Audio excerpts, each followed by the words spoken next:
The Nerdy Thirties, the podcast that proves you don't have to give up what you love at any certain age.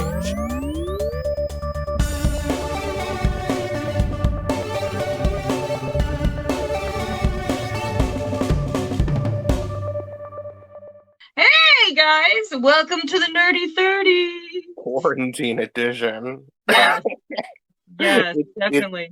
It took a plague to make us do a video podcast. We've been talking about it since we started doing a video podcast. And now we have no choice. Exactly, because we can't see each other face to face. So we're going to see each other phone to phone? Yeah. Phone to phone. Phone to phone. That's what we're doing. Welcome to the Nerdy 30s, the podcast that proves you don't have to give up the things you love at a certain age. Obviously. I'm Travis. I'm Erin Naoma. And today we're just going to talk about the things that we've been up to during the apocalypse, and also Korean things, because that's Erin's new thing. Love it. Love it. I'm excited. What? I'm excited that you discovered K-pop, because I've been listening to it for years, and it feels like one of those things that like you keep private, like because other people are like, that's weird, and I'm just like, but it's fun, and it reminds me of it reminds me of how music was when we were kids. The bubblegum pop dancing and stuff. Nostalgia. 100%. That was actually I first saw BTS at the New Year's Eve show. This wasn't last year. The year before? I think it was last year. Huh? It had to have been last year, because they were on just last. Oh, was it last year? Time. What does it mean? Remember. It's quarantine. But I remember that we were watching them, like when the ball was going to drop, and I was like, hey, that's pretty good. And then I didn't know what they were called, so kind of lost track of the whole thing. And then found them again. Yeah. It's been like a gradual evolution of your Asian appreciation.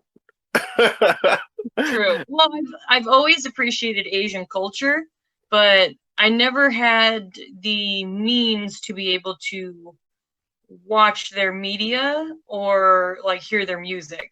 Mm-hmm. Because like we didn't have any specialty channels or anything growing up, so. And I mean, I know there was YouTube, but I didn't really use YouTube until, I mean, I used it, but I didn't really like get into using it. You know what I mean? Mm-hmm. Like I wasn't sitting there like, I'm going to watch all this stuff on YouTube. I was like, YouTube's fun. Here's a cat video, and then go back to work. You know what I mean? Yeah. Sorry, I'm distracted because like I'm sweaty for some reason, and I can see the shininess for the first time on this camera of my sweat. You're glistening. I'm glowing. You're glowing. Yeah. It's that pregnant woman glow. Mm-hmm. Now, I did have one specialty music channel back in the day, like senior year of high school. They had this it was like a global music channel, and that's how I discovered a lot of my like European pop bands. And they did have like a Korean K-pop hour special every now and then, but it was a very short-lived channel. It was only on for like a year. But I discovered a lot of music from there. But we'll get to that later. We have other things to talk about. We do. So Travis, what have you been doing during quarantine? Well, Erin knows this very well. Well, first of all, in order to explain, I have to bashfully admit that I've been seeing someone and they bought me a PlayStation, which is weird. Like, just out of the blue, it showed up. He's like, I did something. I was like, because I hate getting gifts. Like, I freak out when you get the gifts. Anytime it's your birthday, I always just get you cake. Yeah, it's because I feel guilty. It's like I feel like I don't deserve it or something. But like you do. I got a PlayStation in the mail, and then like a couple days later, I got Stardew Valley in the mail, and I was like, "Did you get me another game?" And he was like, "No." And then it turns out Erin, after I told her, she excitedly bought Stardew Valley for me. And I did find the note from you after. It was like crinkled up, shoved at the bottom of the thing. Like I almost threw the package away. It's in my sketchbook now. I tape like friendly notes in the back of my sketchbook, and that's one of them. So yeah, but she bought me Stardew Valley, and so now I have a farm and a husband and a bunch of animals. It's great. Tell me who you picked. Well, you know, I pick disaster human beings. So I picked Shane because he's a repressed alcoholic. And it was accidental, actually, because like it was just because he was so mean to me, and I was like, "You're a dick. I'm gonna make you like me." And then he started being really sweet, and then I'm like, "Okay, well, we'll get married." I remember when you told me, I was like, "He's an alcoholic," and then I was like, I said, you told me that you were like, he was mean to me, so I wanted to make him like me, and I was like, I was the same way, and then I was like, that's why we have problems. That's exactly. Yes. Yeah. but fortunately, Shane is one of the rare occasions where you do change him into a good person, because he stops drinking when you get married, and he starts working around the farm, and like there's one cutscene like after you get married, like you and his aunt like catch him coming out of the bar being like, "Yeah, I drank so much," and like it's so like you confront him. He's like, "I drank Joja Cola." Oh. I was talking about because like I'm addicted to video games now. You know, that I can handle. I can handle a video game addict. Yeah, that's fine. That's but fine. Yeah. Shane is my husband. I adore him. He has the funniest dialogue. I told you about this last night, where like occasionally he'll kiss you and be like, "Somebody tastes like pizza rolls." I'm just like, yeah, I made the right choice. You did. You know, I thought you were either gonna pick him or you would pick No, I knew you wouldn't. I hesitated for a second. I thought maybe Sebastian, but then I was like, no, he would remember what I said about Sebastian. Yeah, I wanted to do something different because I'm just like, Aaron already knows him. You can't break the bro code. No. But yeah, yeah, I hated Sebastian. The first, to be honest. Yeah, everyone is kind of rude. But I mean, I guess it's because they don't know you and you're new in town or something. I remember being the new kid in 3rd grade. People were awful. But yeah. So I started dating him, and we got married, and he would like be fine one minute, and then he would just like lose his mind. So one minute he's like, "I'm the loving, devoted husband," and then the next minute he was like yelling at me, and he wouldn't let me leave the house. Like he would stand in the middle of the doorway, and when I talked to him, he would like snap at me, and I was like, why? I was like, this is ridiculous. And then there were days where he wouldn't get out of bed. And if I went over and talked to him, he'd be like, "Stop talking to me." It was awful. Now, is it because like do you lose hearts if you're married to somebody and like you fight or something? Sometimes their emotions can sway. You have to say hello to them and give them a smoochie every morning, and then give them at least a gift every other day. And I was doing all of that. Like, I was giving him a gift every single day. Every day. And he was still mean. See, That's probably why I have no problems with Shane, is because I give him a red pepper every day because it's his favorite thing, and I kiss him every day. I have problems with my chickens. They're bitches. They're really happy, but like if you don't talk to them for a few days, it like their little bio will passively aggressively say they're fine. I love it when it says they're looking a little thin. I know. And I'm like, oh, you mean the chicken that I feed every single day? Yeah. Looking a little thin? Luckily, they can't die. Otherwise, like I actually like I've been watching videos about that. The creator, who did everything by himself. By the way, that's insane. And he's like continuously doing updates too. Like he just keeps on adding story to the game, which is amazing. Crazy, but I love it. But like he purposely made it so your animals can't die, because like in the early beta, like people were requesting that he add in like that you can slaughter them for meat, and like but like after a while, like being friends with them, like it just he said it was too depressing to think about, so he didn't want to do that, so they can't die. I would never do that. I'm gonna be honest. Like even in real life, I can't do it in fake life, so there's no way I could do it in real life. Like if I was on a farm and I had a bunch of cows and I had a bunch of chickens, they'd just be my little friends. I'd be like, you can give me those eggs as long as there's no babies in them. Yeah. Because if there's babies, you're gonna hatch them and I'm gonna have some more chickens. Yeah, I don't have any blue chickens yet, but I do have 2 black chickens. You got void chickens? Yeah, and it's not because I've been visited by the witch. I know that's the thing that happens. Well, I got visited once, but I had already had one. I found one in the mines because I've completed the mines already. Like I just both like, of them? Well, not the skull one. Okay. That one I was still working on the skull one. I was gonna say, I was like, no. Well, first of all, I've been naming all my animals after Drag Race queens. Beautiful. I had some BTS members. So my first void I named Sharon after Sharon Needles. Very nice. But like I did get a void chicken egg from a witch, and I decided that one needed to be special, so I named that one Drusilla. Love it. Yeah. And now I just make lots of black mayonnaise that tastes like hair. Also, if you eat it, it poisons you. But people love it. People pay top notch for poison mayonnaise.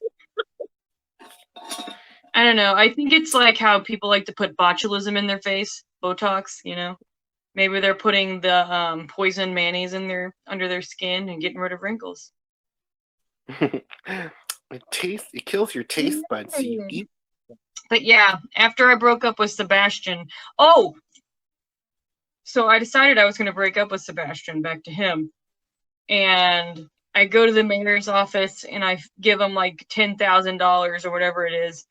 And I go back home and he's completely unaware. Like he has no idea that I've just done divorce. And the next morning, he gets up, finds out he's divorced. He yells at me. And then I go down to the town center where it's everyone's birthdays. And I look at whose birthday it is, and it's Sebastian's.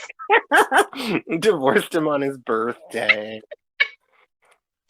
Oh, I was very cruel. Accidentally cruel. Whoops. Yeah. See, I'm trying to be a good person and like learn everyone's favorite things. So like for their birthday, I'll give them a favorite, except for Haley because she's a bitch. I just give her trash. That's what Mitch does. No joke. Like, I made Haley like me, so she's always like, I like your outfit. And I'm like, it's the same one you've seen me wear. And she's like, it's nice. You insulted it like last week, Haley. What do you want, Haley? What do you want? But I can't give her trash anymore because I've discovered a use for trash because I have a recycling machine now. So yeah, it's nothing. You could give her driftwood. I mean, it turns into regular wood, but you can get that everywhere. No. Well, no, driftwood also turns into coal. I'm just trying to collect all the CDs because it makes the quartz, Mm-mm. and I need that to make Yeah. stuff. Yeah. Yeah. I've got like 900 of those. I just like have been stockpiling them and not doing anything with it. So I have like 3 piles of 999 things of wood. I've got like 3 piles of everything, and they're all in these like little chests that I made, and they're all color coordinated. I have so many boxes laying around now. I don't. And every time someone gives me a gift, like what we were talking about the other day, anytime somebody gives me a gift, I just put it up in my junk room. Yeah. Like, I have an entire bedroom upstairs that is nothing but junk, and I'm like, that's like my real house. Nothing but junk. I'm trying to decorate, but it's just I have so many random things. I don't know what to do. Yeah. Also, now I'm having a child. If you go, are you pregnant? Well, I'm a boy, so we're just we're You're adopting. adopting. Yeah, me and Abigail adopted.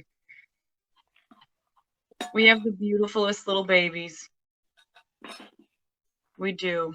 But if you go to Pierre, who's the goods owner, and then Robin, you can get a table from both of them. The table from Pierre will give you like wallpapers and flooring, and then the table from Robin will give you furniture. Yeah. And you don't have to, you pay like a lump sum, and then you never have to pay for anything ever again. And you can just decorate your house all crazy all the time. And I do.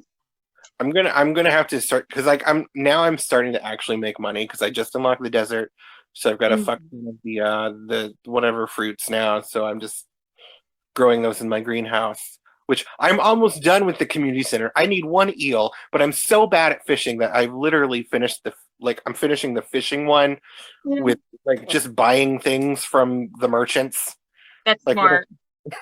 I checked it every weekend. I'm just like, please have a thing that I need. Like, yeah, that pretty much sounds like what I did for which one was it? There was one that I had a terrible time with. I think it was the pufferfish I bought. Yeah. I can catch the pufferfish now, like real easy, because I upgraded my little fishing rod to iridium. So now the little fishing rod's like, here, have all the fish. Another thing that you can do, have you seen where you can make a pond on your farm? I already have a pond. Like I No, got... this is super cool. So it's these tiny little ponds you put on your farm, and then you put one type of fish in it, and then like they give you like quests, like bring me a rainbow shell. So you bring them a rainbow shell, and then they're like, look, there's 2 fish now. So you don't even have to fish for them anymore. You just like dunk your little rod in there. That sounds terrible. You dunk the line. You put the line in the water, and it just immediately pulls back out, and you got a fish. You don't even have to fish. Yeah. Well, like I said, I'm now making money, so I'm slowly upgrading my things. That'll be good. That'll be good. Do you have the fancy house yet with all the casks in the bottom of the basement? No, I'm actually about to buy that next because I just made my $100,000 finally. Yeah, that's gonna be good. Now you can make ancient fruit wine. Yeah, I've already made a couple of those. They did sell for quite a bit. Yeah, they do. They do. I have my entire basement is filled with nothing but starfruit wine. So not starfruit, ancient fruit wine. And then I age them, and then I sell them for like $100,000. And I'm like, Yeah. If only this were so easy in real life. Yeah, I keep discovering new things every day that I'm playing. I just found the casino. I'm just like, it's lame though. It's lame. They're like, it's $1 million to be in here. I don't like gambling in real life anyway. So like in games, it's not like every time there's a festival on the game, I don't even play the games because like they stress me out. I just go talk to everybody and I buy things that I leave. on the one festival that they have where it's like a carnival. Yeah, it's that one. If there is a trick where the thing that's like the spinner and it's either orange or green. I can't remember if it's orange or if it's green, but one of them is like a 2-to-1. Like if you bet this one, you're more likely for it to land on it. It's green because it happens green every other. Yeah. It probably is green. But what you do is you start out with a low amount, and then you're like, green! And then it's like, okay, look, it's green! And then you're like, cool, I gained some money. Then you add a little bit more to your bet, and then you bet green again, So you just continuously do that until you get like a bunch of money, and then you go and you buy all the weird random crap that they are selling at their festival. I don't know. They stress me out. Like I don't like the shooting game. I can't play the video game in the bar. I don't know. I'm really bad at it. And then there's a whole story cutscene where you have to play it with Abigail, and I'm just like, I'm sorry, I can't help you beat this game because I made Mitch do it. I did. Like I panicked. I spun around in circles. Like I was like, what's happening? Those things come so fast. They do. I get scared with any shooter game though. Like my adrenaline starts pumping. Like if I'm playing Halo, I don't know what it is about those like controls, but for some reason I always end up looking at the sky spinning. I'm like I'm gonna die soon. Yeah. It's not great. It's not. I did tell you I also got the Spider-Man game. I beat that in like a week. But I told you this already. I was like, oh, cool, Spider-Man. This is going to be a fun little escape from reality. Well, guess what? The second half of the game, it turns out that the bad guys release a super flu, and so everybody has to wear masks. And then when you swing through Times Square, all the billboards have been changed to stay at home, be safe. And I'm just like, well, this is awkward. Yeah. Oh, don't forget about Aunt May. Oh, yeah. So in real life, the voice actress for Aunt May in the 90s cartoon died from coronavirus. In the end of the Spider-Man game, spoiler alert, but this is a spoiler podcast, Aunt May dies from the devil's breath flu thing in the game. Mm-hmm. I'm just like, well, this is really close for comfort. It's on the nose. Like it's almost like it's too much on the nose. You know what I mean? Like there's this part of me that's like, is there a giant conspiracy where they're putting like these people are in control of everything that's going on, and they're like, let's cause this tragedy to happen, and then they put it in like our media to see if anybody picks up on it. That's a conspiracy theory that's been around for a while. I forget the name of it. But that's like why, like you see, like the Simpsons already did it thing all the time, is because it's like this conspiracy theory that that I don't know, the government, the Illuminati, or whatever, are controlling the media, and they're putting future tragedies in like our media just so that like they can kind of I don't know, train us how to deal with it or whatever. Yeah, I mean, it really could be. It really could be. So then I was like, maybe I need to start watching The Simpsons again. Because I'll know what's up. Because, I mean, didn't they, like, say back in the day that Donald Trump was going to be president or something like that? I don't know if that's true or if that's just, like, something that's been... on the interwebs? Like, if that was photoshopped. Because, like, a lot of these, I feel like, are too... on the nose. And I do know that the most recent one that they were saying was like, they were like, oh, Simpsons predicted coronavirus, and they did have an episode where it was like an Asian flu, but like people were photoshopping the screen caps to say coronavirus, and it's like, no, they didn't get that accurate. So shut up, people, shut up, right? Shut up. Well, so that's what we've been doing with our time. it is. I've been playing Stardew Valley and wigging and doing little music things on the interwebs. Yeah. Actually, like your little music videos have been cute. Like I liked your the one that you made for your grandpa, the golden Hmm. Dog. It Yeah. that was really nice. It was like a real. It did remind me of like a 90s 80s like country music video. So Yeah, that's kind of what we were going for with it. I was like, I'm just gonna spin a bunch. Watch me run in this field towards the Mhm. sun. Yeah. But yeah, it was my pawpaw's favorite hymnal, and he's stuck in a nursing home right now, and nobody can go visit him, and his phone doesn't work well, so he can't answer the phone, and his health's really bad. So it's one of those things where I was like, I'm gonna do something that he can just see, and it'll be one of his favorite things and kind of make it a surprise for him. And the nursing staff that's there with him were fantastic. They like wheeled him into a room that had a big screen TV, and they played it on the big screen. Oh. Yeah. Yeah, he cried, and I was like, oh, my papa. Oh, my papa. Yeah. Yeah. I miss him. I know. Like my grandma's having some health problems right now too, and I can't Hmm. see her. Um I mean I'm glad because like usually she's like running around town like she can't stay still. Hmm. Um She's feisty. Always has been. yeah.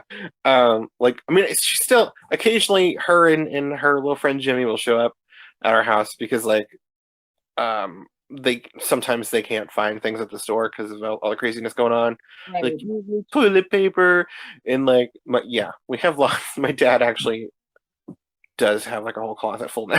So That's good. That's good. We buy bulk. We've always bought bulk toilet paper, oh so I we know. just have a bunch. I know there have been times when I've walked in your house and tripped over a big box of toilet paper. Like, what is this doing here? Not so silly now, is it? Yeah, yeah, We did it. yeah. Me artistically, during the plague, I've been working on my comic, um, called Sucky Boy. It's on Webtoon now, if you want to look at it. Um, I'm just working on it every now and then, so it's like I do a page like every other week or so. But you know, it's nice. It's a character that I've had for a while, and finally I'm doing a story with him online, so I'm happy about it. Yeah. And it looks so good. I can't wait to read more of the story. I'm like, where's this going? Where is this going? Going into fun places. You know, it's this was originally he was a role playing character that I had. Mhm. It was. Can you hear this? Can I hear what? Can you hear this noise? Well, I'm asking what it is, so no. Because like my cats are trying to dig their way into this room to get to me, and they're just digging under the door, and it's just going boom, boom, boom, boom. No, no, no. Yeah, Continue. but no, I was just saying that it's a character that used to be a role playing character, and now, um, the friendship I had with the person I was playing with ended pretty badly, but it was still a character that I wanted to continue on and make my own, and I'm actually going to be exploring things about kind of mentally manipulative and abusive relationships with it later on.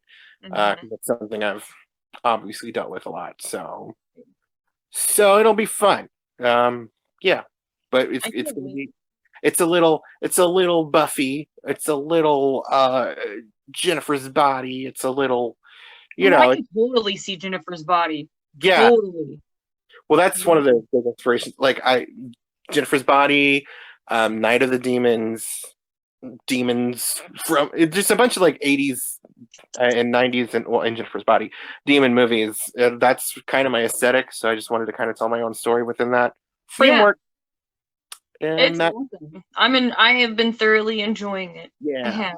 Keep it up. Yeah. Oh, if you guys want to hear my music, go to Lavender and Thieves.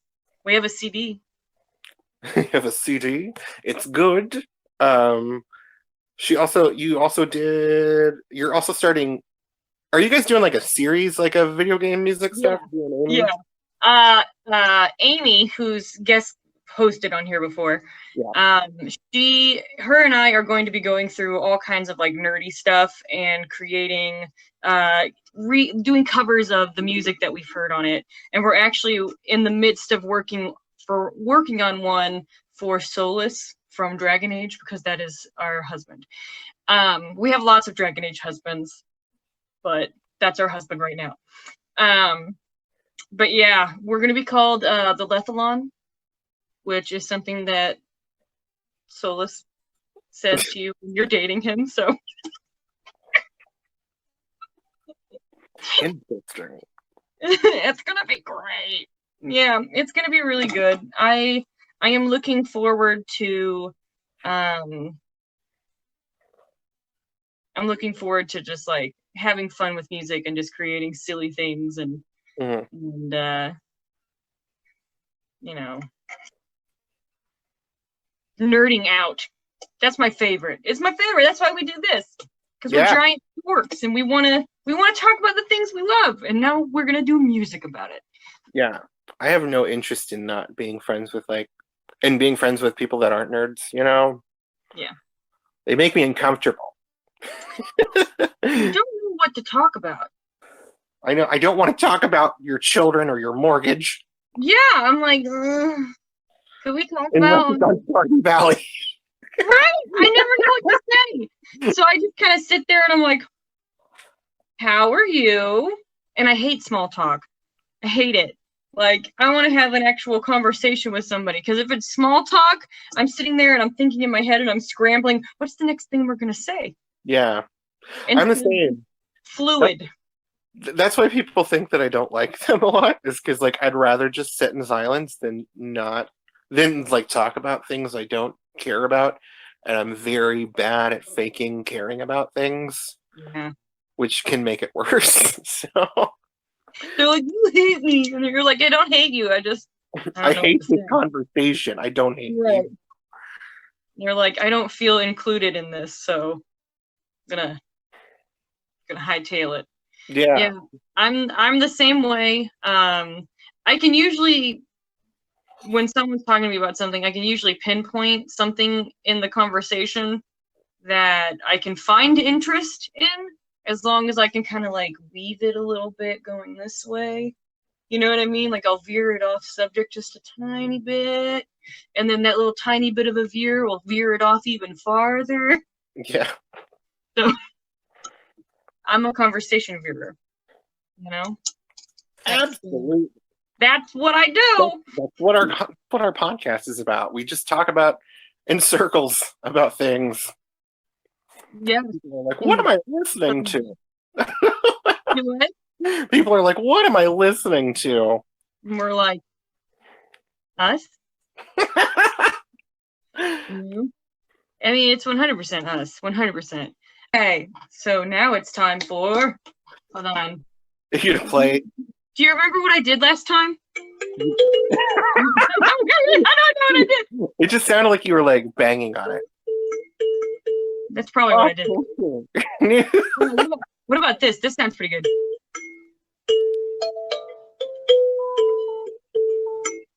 Huh?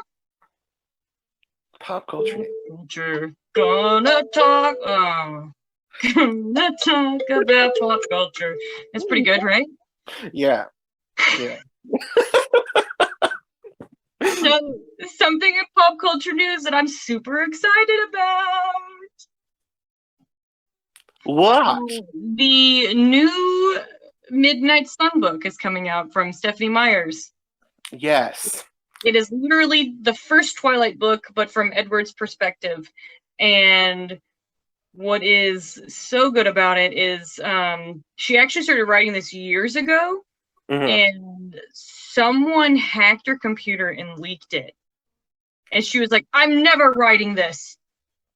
Have it. Have this stupid thing that I wrote a chapter of. Have it. And she put it on her webpage. And so you could see how good it was going to be, but then you never got to go past that spot.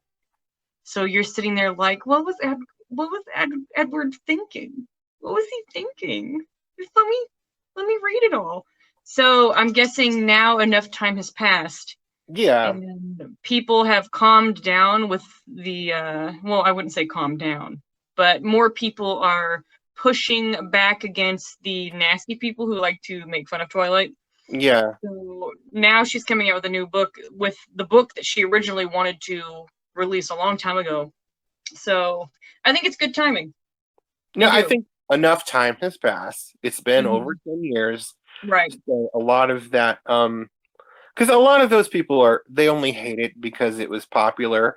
And there's a lot of people that just like to be contrarians and are just like, oh, it's popular. I don't like it. So a lot of that is stuff that girls like too. Yeah. Yeah, we have a whole podcast on that. Go back. It's Twilight wasn't, I don't forget what it's called. Twilight wasn't that bad. Something like it's called Don't Be a Dick. Don't be a dick.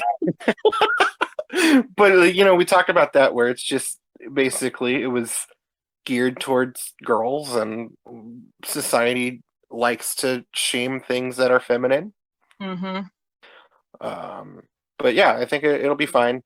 One of our friends was posting about it the other day, and they were like, it just kind of seemed like they were kind of ashamed to admit they were excited about it. And I was just like, just like it and punch people in the dick if they don't like that you like it. It's like what you like. Who cares what other people think? That's why we do this podcast, because we don't want people to stop enjoying themselves and stop enjoying life just because, number one, they're an adult, or number two, someone else says they can't like something. I know. We are big advocates for liking what you like and just saying screw everybody. This is your thing. If it's not like hurting anybody, absolutely, just like it. There's always going to be, especially, so you have to get really comfortable if you're in like nerdy spaces with those guys that are like, ooh, this is better, that's trash, because there's always going to be those stupid nerd purists. Just like what you like, and you learn to tune them out, because they're idiots and they're probably lonely. Something that 100% they're lonely. That's why they're lashing out on things that girls like. They're like, why don't girls like me? But they like that one. They like a sparkly vampire over me. Yeah, because at least he's open and honest about being a bloodthirsty monster. 100%. You're hiding the bloodthirsty monsterness, and we don't like it. No, we don't like it at all. Honesty. It goes a long way. It does. We like honesty. It makes us happy. But yeah, I don't know, man. I don't know. But I'm super excited about it because, like, I believe that Stephanie Myers talked to Robert Pattinson about the things that Edward was thinking whenever he first met Bella, and I think that's why he was acting so weird the entire time. And why when she walked in the room, he was like he looked like he was gonna puke. So I think she probably told him, he was repulsed at himself because she walked in and her blood smelled delicious, and so that's probably why he reacted. But they're gonna want to make this into a movie, but everybody's too old now. So they're going to reboot the Twilight movies now. Oh, God. It has been 10 years. It has. That seems to be the golden number. Yeah. Unless you're Spider-Man, and then it's like 3.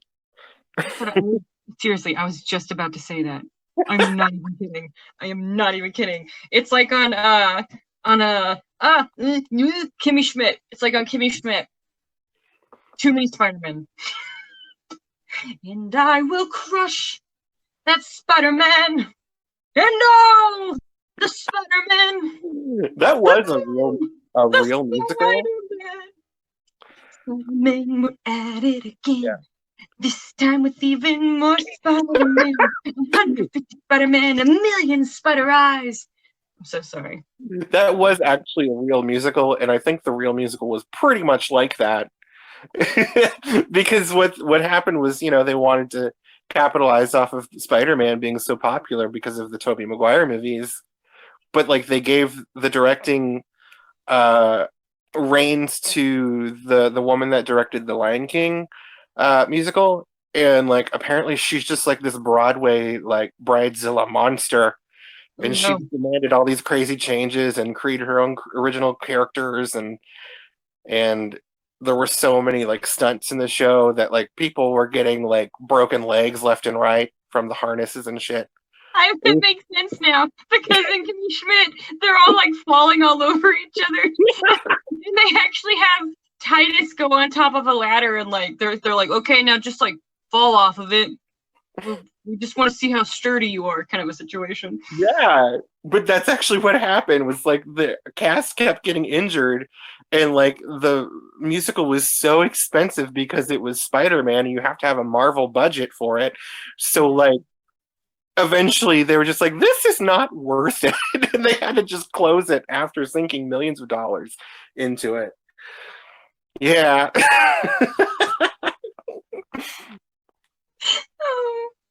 I kind of wish that I saw it. You know what I mean? Didn't it get canceled before it even aired? I mean, so basically it did run for like a year or two, but they were technically just previews for like a whole year or two because they couldn't figure out how to make it work. So like they kept changing the script and the effects. So like you could see the show like a month ago, and then the next month it would be a completely different show because they didn't know how to do it. So dang. She was like, this isn't working. Let's do something even more extravagant. More lions.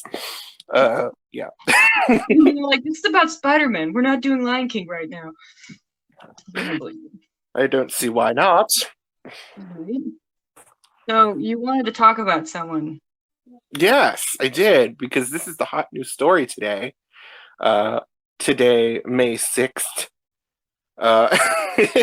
So on all of my Facebook, you know the gays love a diva. We love the music divas. So every time a music diva breathes the wrong way, we're just like, yes, queen. That's our way, right? So recently, Adele lost a lot of weight, and now she's like, you know, average pop star pretty now. Whatever. But like everybody's losing their shit, and they're just like, she's so gorgeous now. Oh my god, look at how much weight she lost. She's so pretty. I'm just like, she was pretty before. Like, what's your problem? Skinny doesn't equal shut up. So, but she lost a bunch of weight. Good for her, you know. If she did it for herself or for like health reasons, cool. Mm-hmm. I had heard on one of the news reports that she ate like 500 calories a day. Yeah, which is what that doctor wanted me to do.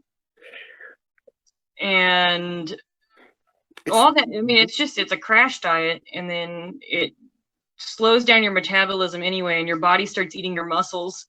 And but the difference between you and Adele is that Adele has Adele money. So she has all these doctors and personal trainers and people watching her to make sure that she doesn't die from 500 calories a day, and you didn't. Right. So I tried the 500 calories a day for about a week, and I was like, oh my gosh, I am dying. Yeah. I was so tired and just like, I don't know, like I didn't want to do anything. I literally just sat in a chair for a week. I was like, so I think like you had come over and you were like, maybe you just like kept pushing chips on me. Yeah, well, because you kept like saying how tired you were, and you were like, I'm losing hair, and I was like, you need to talk to your doctor and eat something. Mm-hmm. I don't think that's healthy. It's not great when a doctor pretty much tells you to have an eating disorder. Yeah. It's not great. That's one thing that is important for me to figure out, like if the doctor's going to say that or not, because like, you know, I'm a big guy, and there are certain doctors that no matter what you tell them, they're just like, well, this could all be resolved if you lost weight. And like, we're talking about something completely unrelated right now. They're just like, well, you could still lose the weight. I'm just like, okay, I'm gonna see another doctor. Cause like, yeah, I get that. Like, I went to go see like a spinal doctor a couple years ago because like I do have spine problems. And I get that weight can cause issues with it. I understand that is actually medically factual. But like also like I'm aware of my weight. Like what other things can we do? And so like I saw one doctor who's he wouldn't even like treat me for anything. He was just like, just lose weight. Just lose weight. It's like, okay, no. So I went to see another doctor and they actually expanded and they were just like, here, we're gonna hook you up with some physical therapists. And it did help me out a little bit. So maybe if you're a doctor, do a little more work, then be like, you're fat. It's ridiculous. It is. Yeah. And I mean, they chop up so many things to just being overweight too. Like, what was it? There was something that like was completely unrelated, and my mom went in to the doctor, and they were like, "Well, you should probably try and lose at least 60 pounds." And she was going in for like a sore throat or something. And I was in the room with her, and I was like, the problem is that your throat is closing up because you're so fucking fat. So if you could just lose a little weight, you would clear up that stress, fat stress.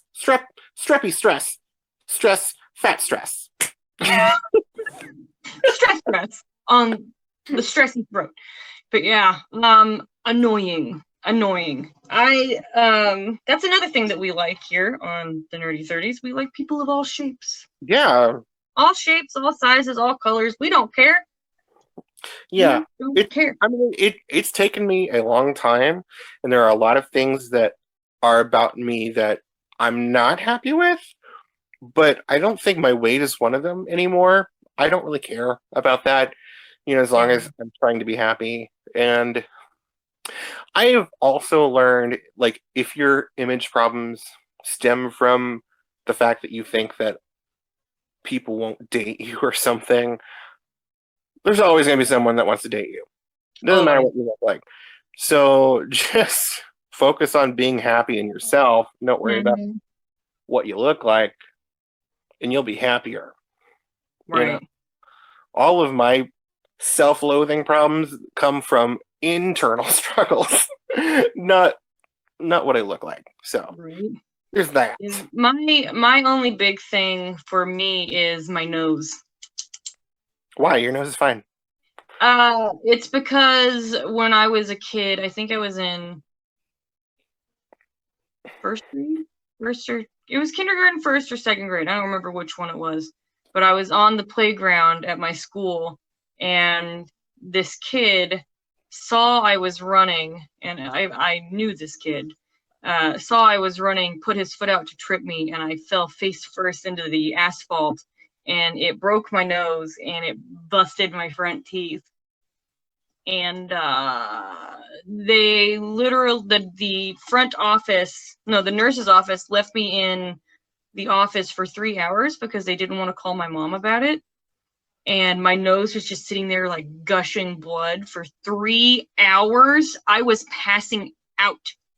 I had lost that much blood. And then finally the principal calls my mom and says to my mom that I was being a disruption to the entire school because I was crying and bleeding in the nurse's office because of a small incident that happened on the playground. So, bleeding everywhere is such an inconvenience. Just being disruptive to everyone. But yeah, I can't breathe through my nose. So yeah. See, I used to be self-conscious about my nose because I have like a weird, I think you have a cute little nose. Kind of crooked nose. But yeah, that's the thing. Like everyone else is like, I love your nose. It's so cute. You're so full of character. It's adorable. I'm just like, really? And now I'm fine with it. It is. One recent thing that I've not been panicking image-wise, but like helped twice is over the last year, I have a gap in my teeth now. It's weird. It just appeared, and I went to the dentist about a month or so ago, and they're just like, "Yeah, did you have a gap when you were a kid? Because your braces are from where they were. It's the brace work is receding, so like your gap is reforming." That's what happened here. Yeah, and I don't have a problem with it. I think it's kind of cute. I just don't want them to fall out. That's my own thing. But yeah, I've gapped. If they're just saying, if they're just saying that it's from the braces being gone for so long, I don't think they would fall out. I just think they're just moving. They're like, this is where I originally wanted to be, and you moved me. Mhm. So I'm gonna go back to where I was because I liked it. Yeah. That's it in a nutshell. Your teeth were happy where they were. I mean, but they stayed where they were for 15 years, and now they're just like, no, I'm good. There you go. Does this make you feel better? Yeah. Look, it's such an accurate likeness.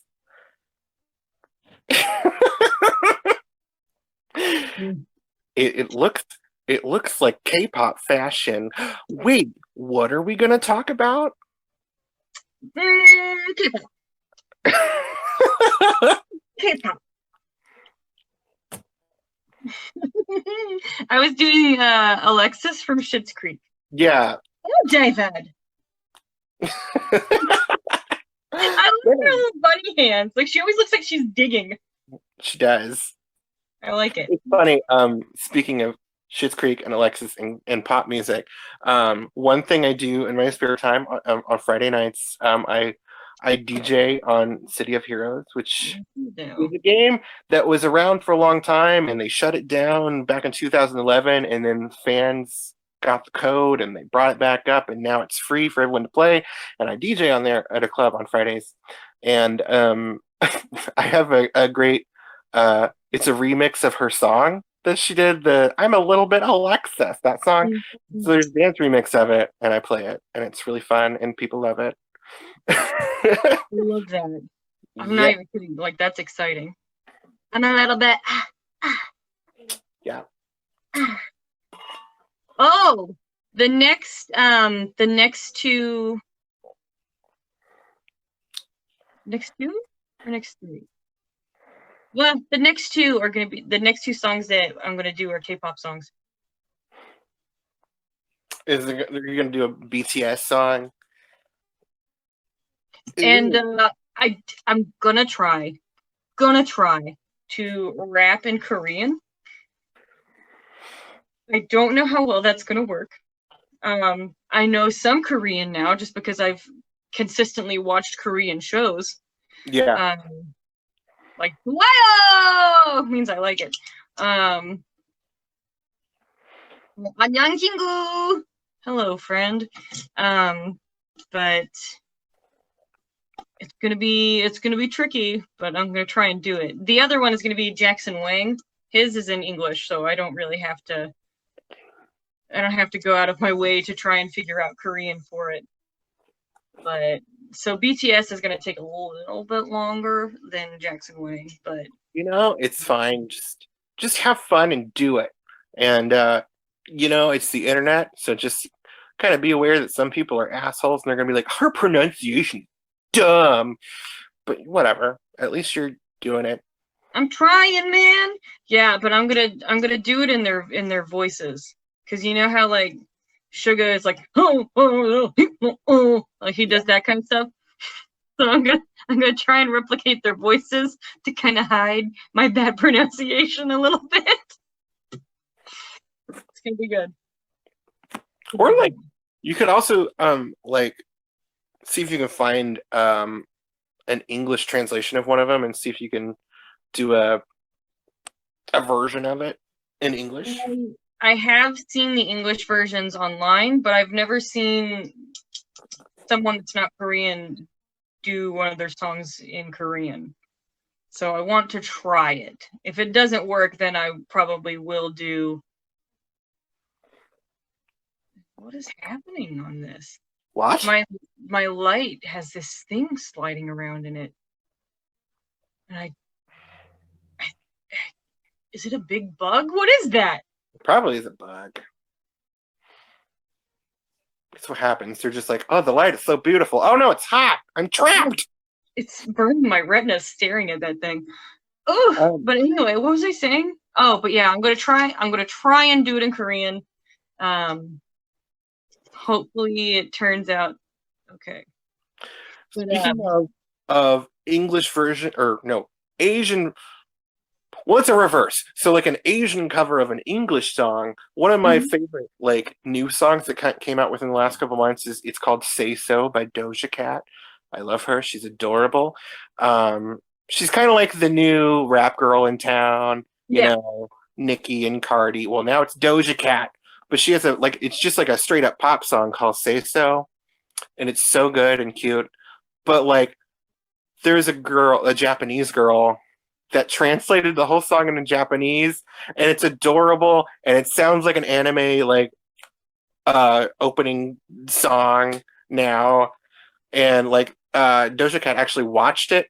Like she live streamed watching it, and she's like freaking out. She's like, ah, and she's got like her little cat ears on while she's doing. It's fun. I loved it. You should check it out. It's adorable. That's awesome. That's awesome. Yeah. Yeah, the Jackson Wang one's gonna be super easy to do though, because I already know it, and we already have the music recorded. Yes. I just have to figure out what I'm gonna wear, because I got an outfit for it, and then I was like, no, I'm gonna put this in a music video, like one of our legit music videos, because it was way too cool of a jacket to not wear it. Way too multiple times. I'll wear it all day, son. Okay. Do you want to get into the poppins? Yeah, you should talk about why and how you're so like obsessed now, because like it literally just hit her like a truck, like overnight. It was just like one day she was just like, I'm gonna listen to the Beatles and the Monkees again for the 87th time, and then the next day she's just like speaking Korean. It was an interesting moment for me. It was. I actually do not remember how it happened. I'm not even kidding. I don't remember. I don't know. It feels like it was like a gradual tour of Asia for you, where you're just like, I love Asian food. I'm gonna watch anime. I love anime. What is this person that looks like a real life anime boy? He's Korean. I'm gonna listen to his music. I love music. That is actually what happened.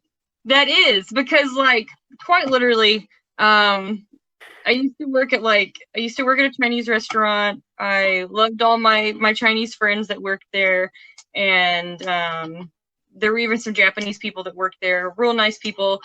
And I've loved the culture, and I've loved the food, and I was like, we talked about this in the anime podcast that we did before, where I had tried anime as a kid, and the only anime that I could find were the ones where it was like upskirt and then bloody noses, and I was not into it. But now, thanks to like Netflix and like Asian Crush and Crunchyroll and all that, I had the opportunity to be able to actually watch anime and see shows that I would actually enjoy that were anime shows, because I could pick through. Makes a big difference. But the big thing that started all of the anime stuff was otome games, because I loved otome games where it's like boy dating games.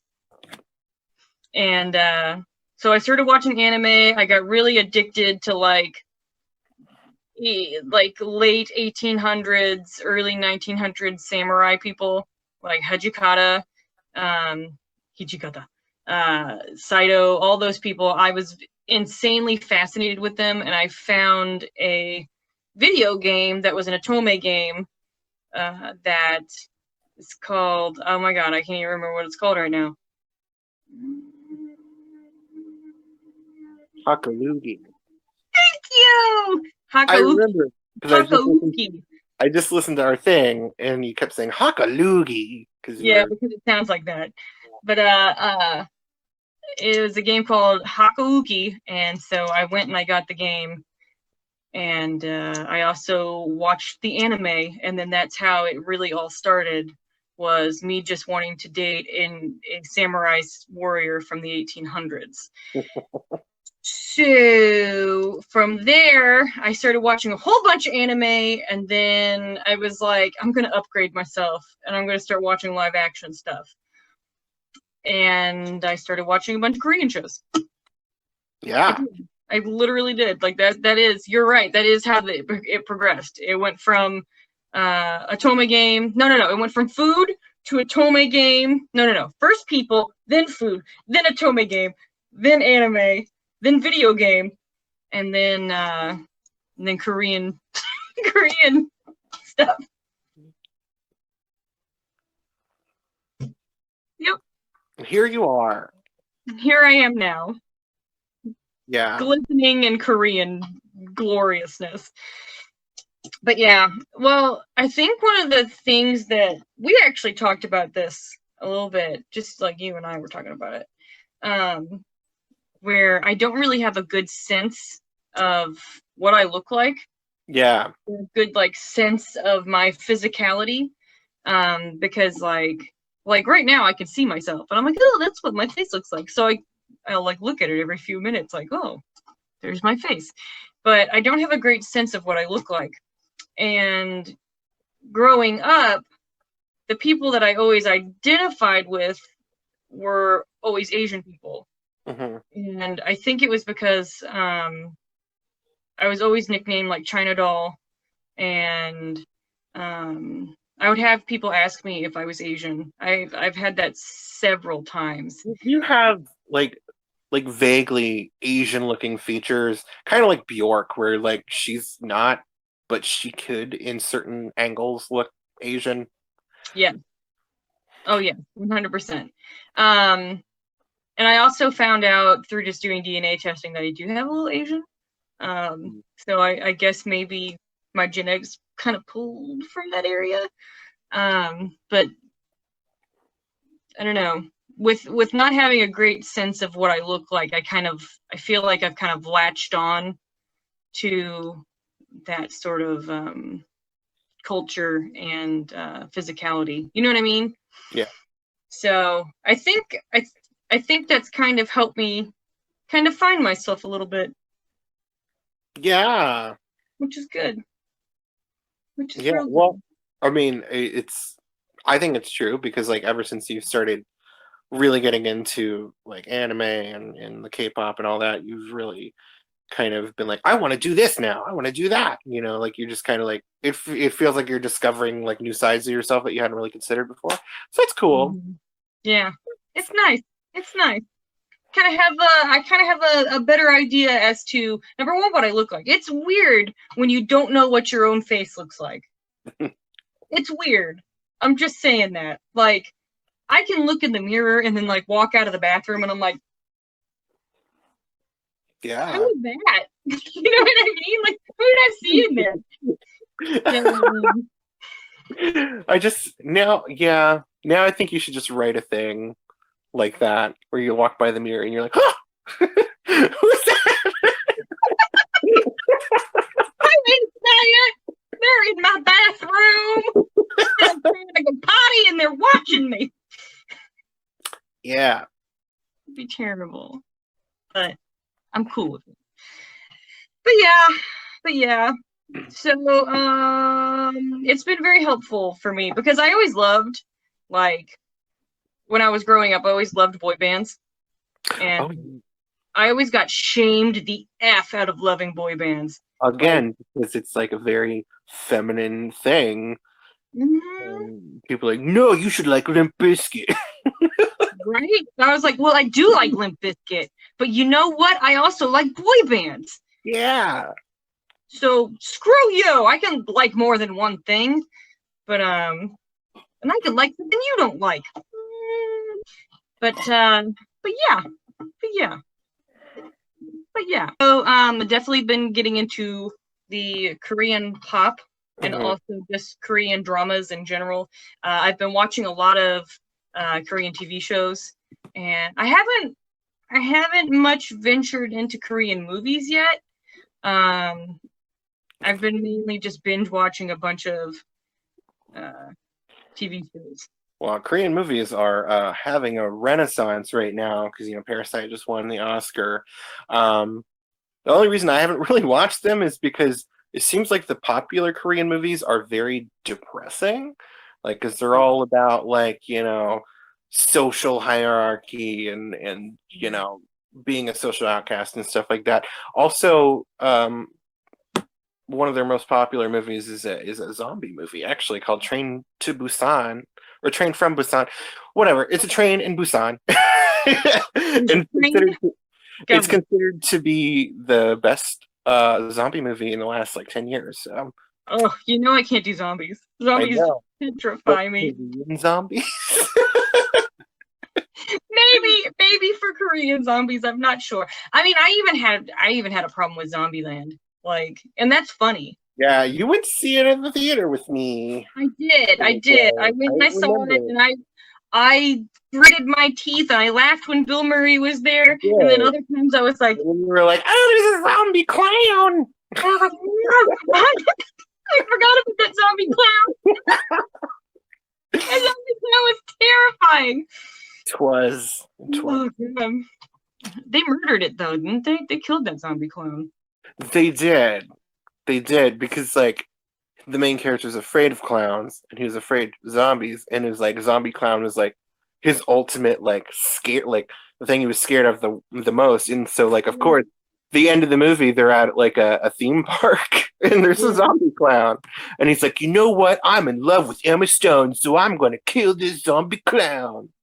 And Emma Stone gives everyone strength. Yeah, she does. Except for she's one of my lady crushes times 1,000. Emma Stone is beautiful. Yeah, I think it's because she seems just a really weird person. And that's like her.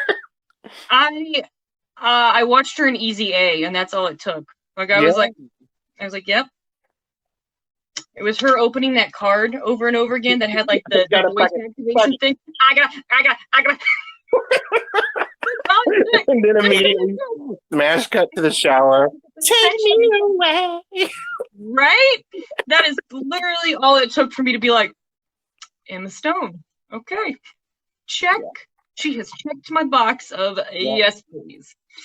I don't think I've ever not liked her. Well, I've never watched La La Land all the way, but that's because I don't know. I just have a problem with La La Land is terrible. You don't need to watch it. I have a problem with movie musicals. Most of them are bad. Yeah.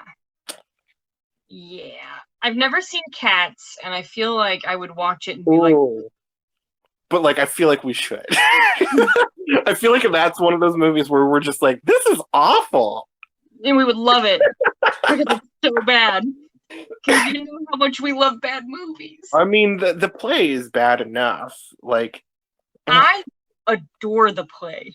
So I feel like there's this 10% chance that I would watch the movie and I would be like, this is the greatest thing I've ever seen. Well, I mean, see, the play is better because the play is an experience. The movie, it's just 10, maybe 5-minute cameos of famous people in bad cat CGI. Yeah. Well, they're kind of scary looking. Yeah. I think that's the biggest problem. If it was those actors, but they were in the normal Cats costume, I don't think it would have been as bad. I don't think it would have.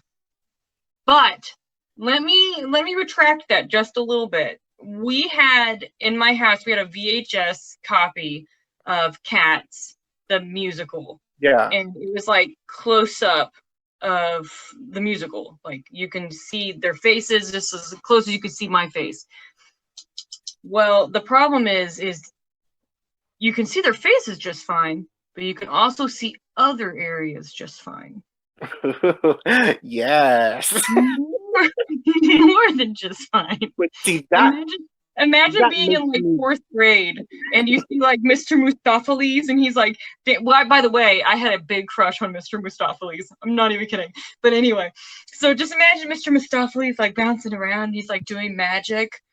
And he's like, "Hello, everyone! I am famous for my cat magic." And then all of a sudden, they do a close up of his junk, and then you're like, Boner.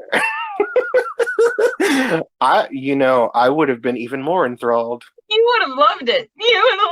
Of course, I was like a little fourth grader, and I was like, I would have been like, "What is this?" I was like, "What is happening? Why do these cats have penises?" Yeah. You know what's really funny? But in the same breath, I could watch The Labyrinth and still be like, Yes.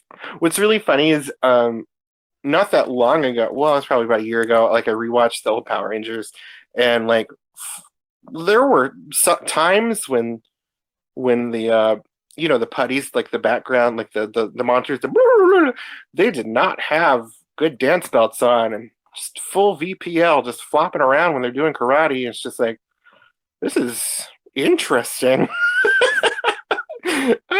Yeah. in the best way. Right? Yes. It's one of those things where you're like, and you're like doodling it. Yeah. I have Let me pause this really quick. If you were in CSI, you would like zoom in. Closer. Zoom in. Rewind. And they're like, "Sir, this is just a VCR." They always say they're like unpixelate. I don't know what they say. Yeah. They're like, clarify that. Clarify. And I'm like, there is no way that VCR can do that, sir. It's just a VCR and it's 1992. I'm just picturing you just like this. Well, Okay. somehow this relates to K-pop, mostly because they also wear scandalous outfits sometimes to dance in. So That is true. Yes. So who's your favorite K-pop? Well, wait. Should we start out with some of the like maybe the slang that people use in K-pop? what? Have you not heard of this? There's like this entire language. Now, you know how the gays have a language. Yeah. Are you talking about like in the YouTube comments section where they're like, "I'm in the army, BTS," or whatever? There is an entire dictionary that these people have. Like, I'm not even kidding. There's an entire dictionary. And I now know them. So now it is in my dictionary. Here's my dictionary, and this is me. I have absorbed the gay dictionary from Travis and RuPaul. Now it's time for the K-pop. The Korean K-pop dictionary. Soon I will know all of this slang of the children. Yeah. I just imagine you like that meme of Steve Buscemi. Steve Buscemi is like, "Hello, fellow children." That's from 30 Rock. That's from 30 Rock. And that is my favorite characters of Steve Buscemi ever. It is. Because, like, he was like, "I got a case of the gloomies again. I gave my gun to my priest." And I'm like, it's just such a good character. But anyway, back to K-pop. So they have their own language, okay? The K-pop fans. Well, I guess the K-pop stars would know about it as well. But because they probably hear it 24/7. But okay. So I wrote a bunch of them down so that I could say them to you, and I want you to guess what you think it means, okay? Okay. Age line. What? Age line, like how old? Age line. Age line? Age line. I don't know. An age line, to me, that's just like crow's feet or something. An age line. What? Wrinkles? Yeah. Wrinklies? No. Age line is where there are two members in a K-pop band and they were born the same year. Okay. That's what it means. That's what it means. Yep. Just say they're both the same age. So it's like Jungkook. They'll be like, so Jungkook is the same age as this guy from GOT7. They were born the same year. So they wouldn't even say that they were born the same year. They would just say like they're age lined. Yeah. I mean, I don't know. Is that something that comes from actual Korean language? Because that would make sense if it was like how they phrase something over there. I'm gonna be honest, I'm not 100% positive. I know that there are a lot of Korean words that they use as well, like oppa, but I don't really know what they mean. So. Opa, well, I feel like Opa is just like an exclamation, like yes or something. Because like remember back a couple years ago when Psy got really big, that was part of his song, Opa Gangnam Style.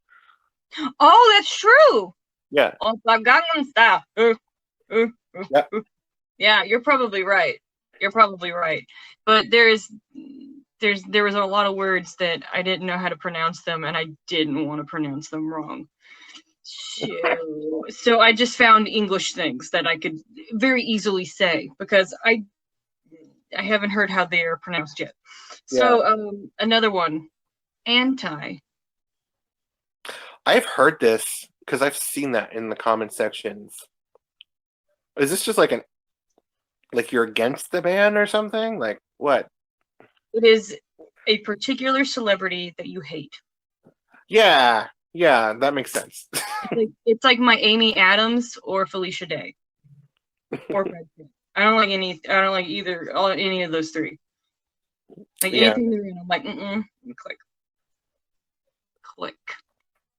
Okay. So another one, all kill. All kill. All kill. Like you'll kill all of them? You don't like the band at all? They're gonna get murdered. No. That's my guess. Okay. So all kill means you are the number one spot on all 8 Korean music charts. That's what all kill means. Okay. Like I think BTS did that. I'm not 100% positive. I don't know. Possibly. Yeah. Possibly. They do. Beagle Line. They're the same age as their dog? No.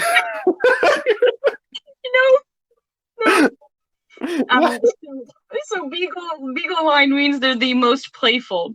So in like GOT7, Jackson was called like Puppy or something like that. Mm-hmm. And it's because he's playful. He's like hyperactive and he's like poking on people and stuff. So he is the Beagle. He's the Beagle Line of GOT7. Okay. That's strange. But I guess I understand that. Yes. So this one's not really it's not really something that they call something, but it's a fan chant. Like it's really big. The fans of the K-pop come up with chants that they'll say during their live shows. Yeah. So like BTS will go on and they'll like be like BTS, Jungkook, J-Hope, they like say their names, but it's like really rhythmic and inside the song, so it kind of like meshes in with it. Yeah. So fan chants, that's a big thing. Big thing. One thing I've seen, because like I read the comment sections of pretty much every video I go on just because I want to see how weird people are, and all the K-pop ones, it's always just like army, I'm in the army, yeah, and it's or like whatever the fan names are for the band, they're just like, yeah, for life, Stan, Luna, yeah. Jenny. Yeah. But yeah, those there was a BTS thing they did like a live show on YouTube a couple weeks ago, and people just kept posting. They were just like the same things. They copy paste. They just kept posting all these little things, and it was just like rows upon rows, and it just kept going and going and going, and I was like, I can't even watch the video because it just keeps moving my thing down to where the comments are. It was a weird moment. It was a weird moment, and it was like things like Stan, like I stand Jungkook or stuff like that. And I was like, it's like, guys, can we just watch this? No, it doesn't matter unless you're screaming. And I was like, I love that you love this. I love it, but let me watch it. Let me watch what's happening. But okay, killing part. killing part. Mm-hmm. Does this also have to do with the charts, or do they also want to kill? They're either really these fans. They just want to murder everyone. That's why BTS calls them ARMY. Because, like, they fight. I'm going to fucking murder you if you like the other bands. They are like that. Oh. Mm-hmm. Well, killing part is what they call the best part of a song. That makes sense. Yeah. Mm-hmm. Like, oh, that part's killer. You know what I mean? Yeah. Like, that slayed me. Maknae. They ship them with their computer. Nope. It's the youngest member and oftentimes the most talented. Waiting. What? It just means fighting. That's literally what it means. And then fighting or cheering someone on. And I was like, And then subunit is like, it's. Oh, I know what a subunit is. Oh, you do? Okay. Isn't that like when like they have like a band and then like other members of the band want to do like another project, so like just a couple of them? Yeah. Yeah, because Girls' Generation does that a lot. Yeah, it's usually so that the band members that don't usually get to sing lead get a lead song. Yeah. So they have like a little smaller group that they'll do. I don't know if I'm going to say this right, but Sasang, I might be saying it wrong. It means an obsessed fan. So. Stands. Yeah, they stand them real hard. And then trainee, you know what a trainee is. Yeah. It's those little. They're at the little Academy of Pop Music. Mm-hmm. It's literally a school. It's a school to learn how to be a. Whoa! You trained too hard. You trained real hard. You wanted it so bad.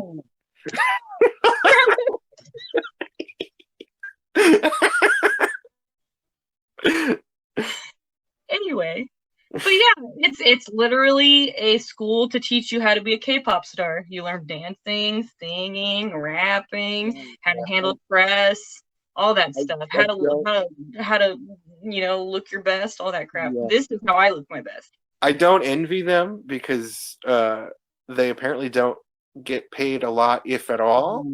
They don't. A lot of them not allowed. Yeah, they're not allowed to get jobs outside of there either because they have to like the brand or something, and so like they're just poor and they're not allowed to date each other, but like they're all like teenager, early 20 somethings, and so they're all horny and they want to date each other. It's interesting. Mitch and I were talking about this. I call this the hamster effect. Okay, because the fans don't want them to date other people, but they're okay with them getting cuddly and really close and possibly dating someone within the band. Yes, they're fine with that. And I call it the hamster effect because it's kind of like when you buy two hamsters, they're both really cute and you love to watch them in the cage and watch them cuddle. Mm-hmm. I feel like that is incredibly accurate. Well, it's shipping. It's like basically, if you think of each band like their own TV show, right? Yeah. And so like you want to watch these characters interact and have relationships with each other, but you don't want to watch them do something that isn't related to your show, right? Right. You don't want to. 100%. And also, they have to be single for them. Yeah. It's the same way.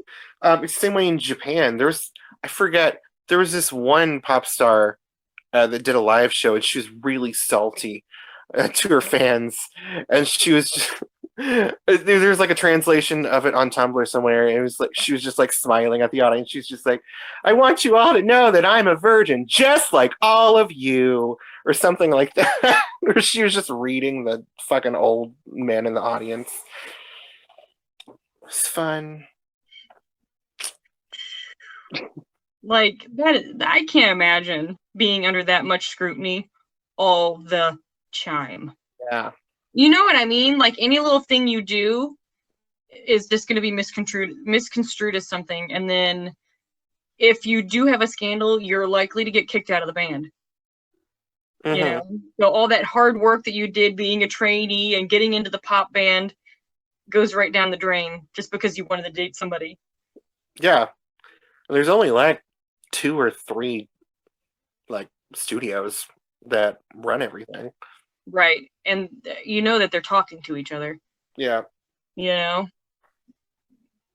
It's difficult. It's a very difficult life. I mean, like, we were talking earlier about how my doctor wanted me to have, like, an eating disorder. Jimin from BTS, he thought that he was really fat, and he didn't want to go on screen for Blood, Sweat, and Tears because he didn't want to be fat on screen. So he only ate 1 meal a day. Wait, 1 meal per 10 days. Per 10 days. Yeah. He fasted 9 days. Mm. None of them boys are fat. Mm-mm. They're all skinny and they're all precious. I mean, you can't. First of all, like, they dance their asses off every day. That's just Right. overkill. So it's like you can't even really, if you tried, be fat, right? Because it's like you're gonna dance it off. So Right. You're losing calories. It's gonna be okay. But yeah, I mean, like, I saw pictures of him before Blood, Sweat, and Tears. He looked great. Like, he had, like, a 6-pack. It's like, you're fine. You look great. maybe, like, I don't know. Maybe it means something different to them, to where like maybe muscle mass is considered too fat, because like That could be. they want to be lithe and skinny and That could be. youthful. That could be. I know that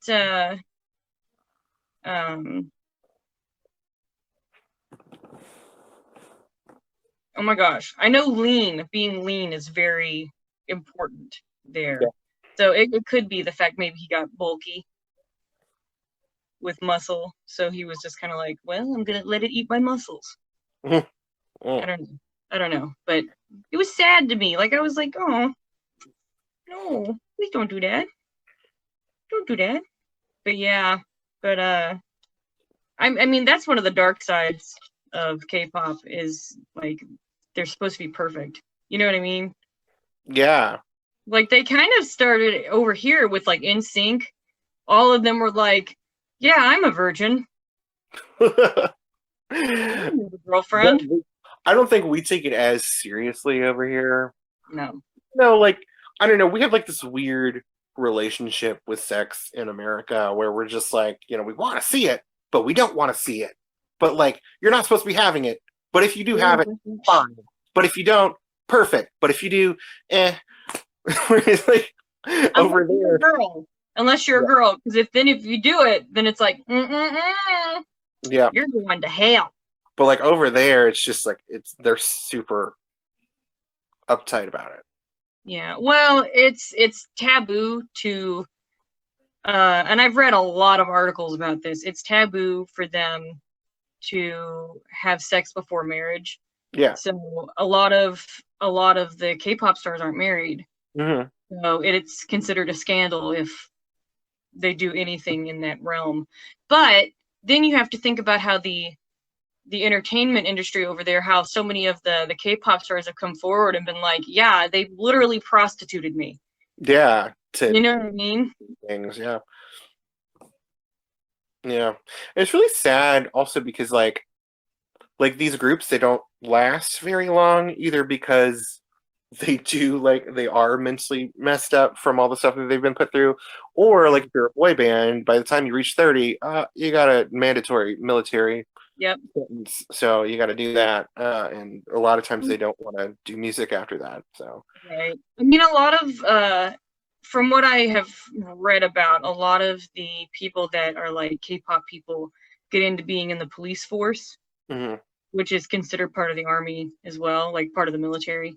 So it's a little bit less harsh, from what I've read, than the other ones are. So Jin is actually, from BTS, Jin is actually this year supposed to be entering into the military. So we'll see what goes down. Sorry, BTS stands. Might be the end of days. Yeah. It's just part of this cycle. It is. To get into the bands that I like, I got into them kind of like the generation or so before this one, like so late 2000s, early 2010s. And so all the bands I really liked are all broken up now, either for drama or because the boys had to go to the military or whatever. Um, 'Cause I really like, I don't know if you pronounce it 2NE1 or 21, but I love them. They're it's four person girl group.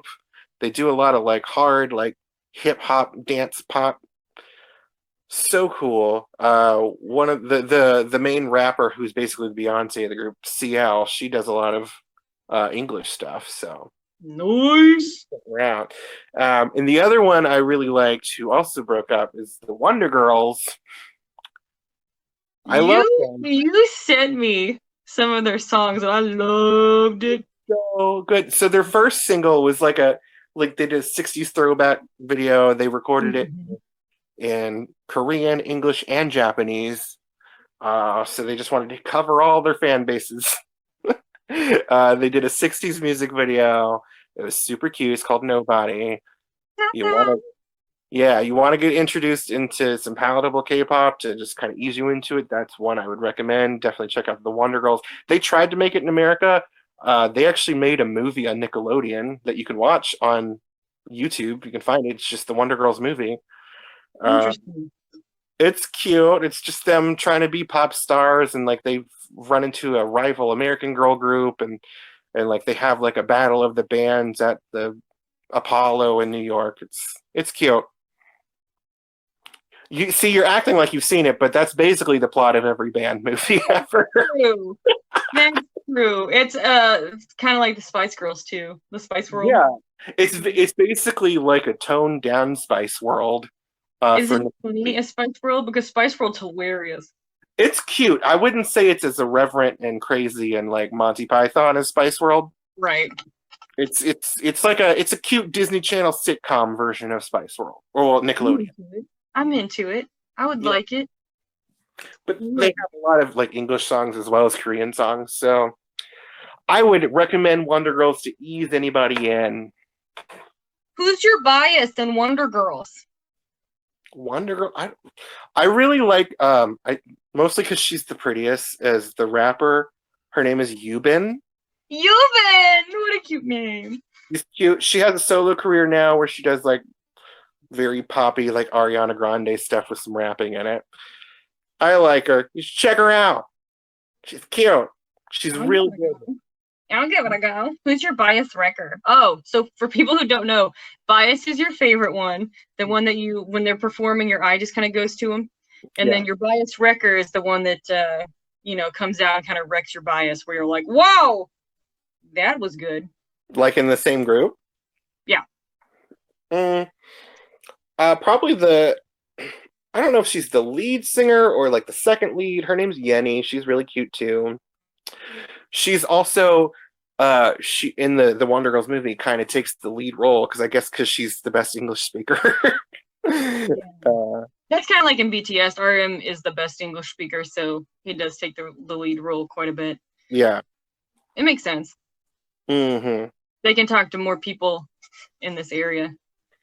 Yeah, I know that V speaks Japanese, so most of them do speak Japanese and English as well as Korean because like those are their biggest markets is Korea, America, and Japan.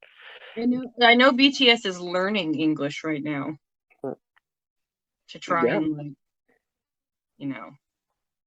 put out some. They're doing better than a lot of other bands usually do. I mean, if you think about it, really the only Korean pop act that's made it big over here is Psy. For his Gangnam Style, and then he had like one other song, and then he just kind of disappeared again. Whereas, like with them, with BTS, they've had several hit albums here. I think their hitting at the right time because of the internet. Because like the reason Gangnam Style became so big is because like internet meme culture was just starting out when people were like, "Oh, this is hilarious," you know. That's kind of why they got so big. And then now BTS is kind of like hitting because like we're at peak like TikTok, like YouTube culture, and like they kind of dominate in that.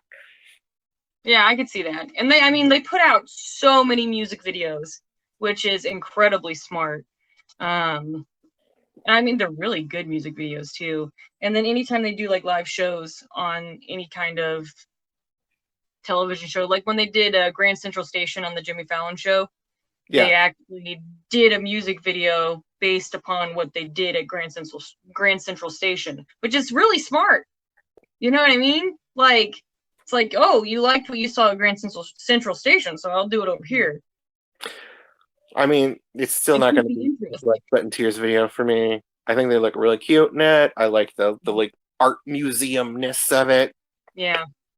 My favorite. Yeah, it's a good one. It's real good. I like that one. I like Fake Love. I like On. I think On's really good. Oh my gosh, what is that one song called? Dun, dun, dun, dun, dun. It's not gonna come to me. They're outside of a school and they're like real little. They're like little kids. Oh, I know that one. What about the one about bread and soup or whatever? I think it's like School of Love or something like that. But what? What did you say? So what about the one about bread and soup or whatever it's called? The bad lip reading one? The bad lip reading one. People of my pasta. Yeah, pasta.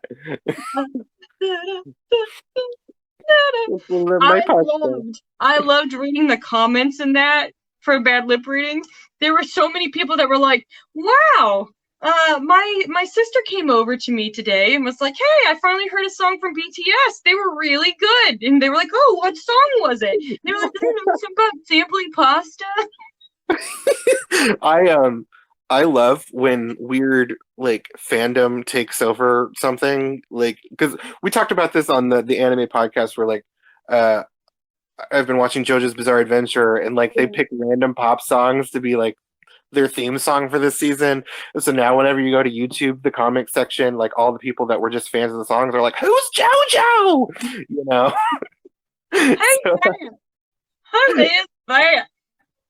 So I love when we take over things. It's funny. I'm gonna bring up Kimmy Schmidt again. There was you know how Titus, he does a play of his past life. Yes. He's a geisha girl, and they're trying to cancel him, but then they're like, he's singing that song. Well, I found that song on YouTube, and I was just sitting there listening to it. I was like, it's so pretty. And then I looked down at the comments, and it said, "But I'm pregnant." And I was like, I lost it. No one else commented on it. And they were kind of like, what is this? It's so funny. What are you talking about? Yeah, it was really good. Oh, yeah, that's how wars are started. Like, especially like on every time there's a new lip sync song on Drag Race, like all the fans immediately go to the song, and then like you've got like all these older people that don't watch the show. They're just like, "Who's here because you like good music and not because of drag queens or something?" It's who cares? Have fun. You know what? Just because they found it through Drag Race doesn't mean that it's still not a good song. No. Or them finding it that way invalidates it. You know what I mean? Yeah. Plus, like, I'm such like an old like music fan now that I'm just like I'm happy that people are discovering things. Like when people rediscovered Fleetwood Mac for that meme, like with the dancing girl. Oh yeah. And now like all the kids love like Dreams. Yeah. Fleetwood Mac actually started trending again. You know? Yeah. And then Lindsey Buckingham had a heart problem. Oh no. If he wasn't such a douche, he would be so lovely. It's because Stevie hexed him for being a douche. She was like, "You will not be in the band anymore." Oh, and then she twirled. Rihanna. This is about a Welsh witch. I love when she say that because she always go, a Welsh witch. It's like, oh, yes, very good, very good. So, Travis, do you have a bias in BTS? No, well, I don't know them as well as you do. So I just kind of casually enjoy them. I will say every time that I watch the Blood, Sweat, and Tears video, because I do watch that one multiple times for some reason, my eyes always goes to the one with the scarf and like the whatever. Which one is he? Jimin. Yep. He's So beautiful. Yes. Good choice. Yeah, my biases, I like all of them, but I tend to watch Jimin the most, followed by J-Hope. He's one of the rappers. is Jimin the one that you got the doll of? No, that's Suga. Okay. Erin got one of the BTS Barbie dolls, which are still available pretty readily. I mean, they were made last year, so you might have to go on Amazon to get them, but you can get them if you look hard enough, and they're not that expensive. So you might want to, if you're a K-pop fan, you might want to get them right now before like they become rare. Because like, let me tell you, Lady Gaga had a Monster High doll that came a couple of years ago. I wish I got it. I did not get it, and now she's hundreds of dollars. So yeah, look at it. Look at him. Look at his little suit.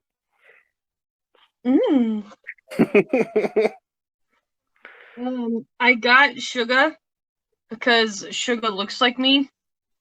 Yeah. And I wanted to have a doll with my face. You can't see it very well. Here's an idea for one of your music videos. Do K-pop drag. Yes, I was going to do it. I'm not even kidding. I was like, I should be Suga. You can wear that jacket even though it's a female jacket. Like they do very androgynous looks anyway. They do. But yeah, I do love Suga though. But I like Suga's August D stuff better. I mean, I like his stuff in BTS as well, but his August D stuff's awesome. Like, it's real good. He has a alter ego outside of BTS where he does interesting harsher rap. He actually has an entire rap song about his mental health and how he like wanted to commit suicide and all kinds of stuff.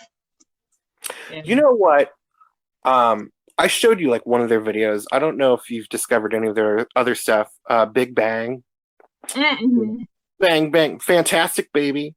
That one. I really like them. But their rapper's name is G Dragon. And he has a bunch of rap songs where he's just in drag. Awesome. That's awesome. It's fun. He has a fun time. So I write it down. Jew Dragon? G Dragon. So just the letter Dragon. Dragon. Mm-hmm. Or GD for short. I'm into it. I'm gonna find him and I'm gonna watch and I'm gonna be like the whole time. No, but the reason that I got the Suga doll, it's because like I was reading like their biographies and kind of like their histories of what like their life has been like, and his history was so similar to mine that I was like flabbergasted. Like, we're even talking years matched up for when he had certain things happen. I did too, and I was like, peculiar. And I mean, some of them matched up with your stuff too. Really? Yes. So, okay. Almost drowned as a kid. Yes. Abused. Mm-hmm. Bad car accident at 18. Mine was yeah. Yours was a little bit younger, but 18, both him and I. He messed up his shoulder in it. My right shoulder, completely botched it. He got PTSD from it, which is completely obvious. He didn't mention this, but... Or did he get BTSD?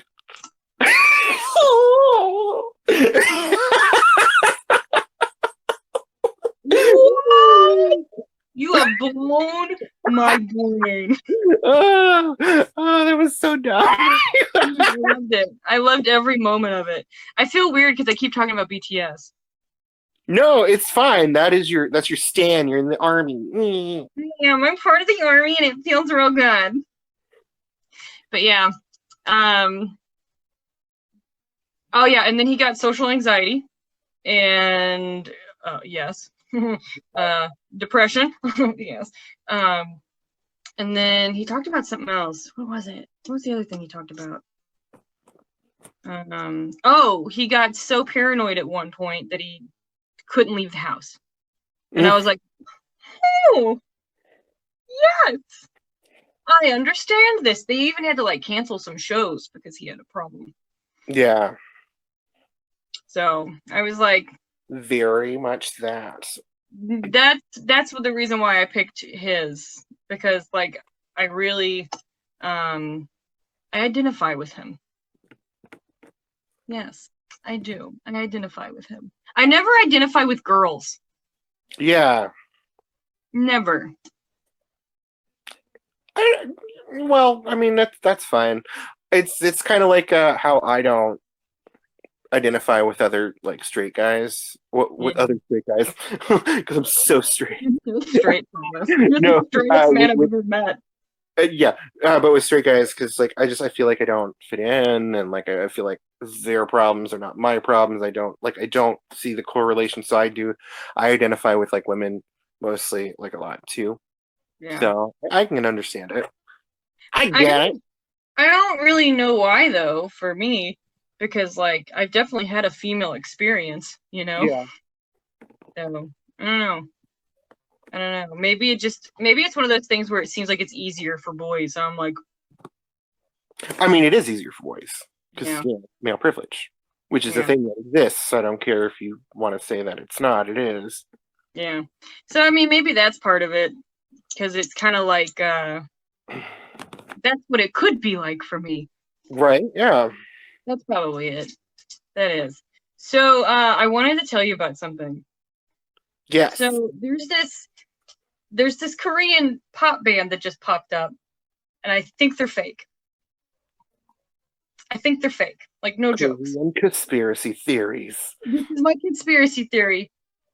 Okay. They're called Kaachi. I have never heard of them. So they popped up a week ago. And they apparently, in their music video, were like, oh, I'm dating Jungkook out of BTS. So all of these army people started like getting onto their page and watching all of their stuff. And these girls are not even Korean. They are from Europe. They are a European K-pop band. There's one girl that is Asian in there, but I'm not sure where she's from. Yeah. Because I didn't really pay that much attention. Like I was just kind of watching, and I was like, they do not sound good, and they're not good dancers. So they even tried to start a war with Blackpink fans as well. Oh no, they're like talking trash about Jenny. And yeah. Do what? I said they're the big girls in the game right now, so I'd imagine that their army is just as vicious as BTS. They are. I really like the song "Do Do Do Do." But so what this Kaachi band has done in their logo for their band, they have the BTS symbol in the middle of it, and then they have the Blackpink symbol on the side. Yeah, it sounds like a week ago. Yeah, it just sounds like they're just trying to stir up controversy to get attention. It doesn't sound like they probably are fake, or like they're just not that talented, so they're just like, let's start fights with people. It could be that. I'd love to be able to just let you hear it, but my little computer is not working well. But it's not good. It's not good. Like, their dancing was subpar. Their singing was it was interesting. And like it just kind of aggravated me, because it was like they just dressed like K-pop stars Yeah. So then that just meant they were K-pop stars. Yeah, this reminds me of this story that I saw on the news a couple months ago. It was this guy, you know how like they have like these guys or these people that they'll do like extreme plastic surgery and they're just like, I look just like Kim Kardashian, but like really look like a killer clown from outer space or something. So like one of them was trying to look like I think Jimin from BTS, and it should no. So it just kind of reminds me of this kind of story where she's like, "Look at me, I'm a legit K-pop star," but you're not. Like, It's like, hold on, I'm gonna pull this up. I'm gonna just let you see it. I'll pull the camera towards you, towards this, not you. That is a commercial. You don't need to see this. that painting on your wall with that quick flash just looks like porn. Your wall painting, like your water house. Oh, yeah, you did like a quick flash. It was actually considered porn back in the day. Well, it looked like porn, like in that quick flash. It was like, is there like some? They were like, "That's naughty. You can't have that." He was a feminist before it was cool. We're talking 1800s feminist. Here we go. Why isn't this working? Where's all that sound? I don't know. Can you see it? Oh no. I'm not gonna play the sound because they're gonna hack us if we play the sound. Can you see? Yeah, it looks like they're trying too hard.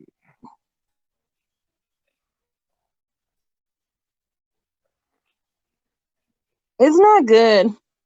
It's not good. Look at their dancing. I was like,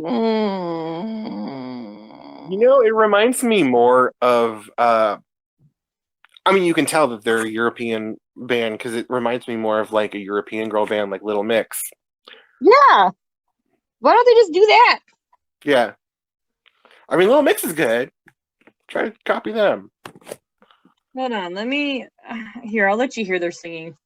I don't care if they're like, boo, that's so I don't know. Because the last time we were like, that celebrity will never hear this. Oh, that's true. And then they got mad at us. And then they moved in next door. Isn't that creepy? Like 6 minutes away? Yeah. I'm not into it. Not into it. Here, I'll just play a little bit. Just for a second, so you can be like, oh, wow.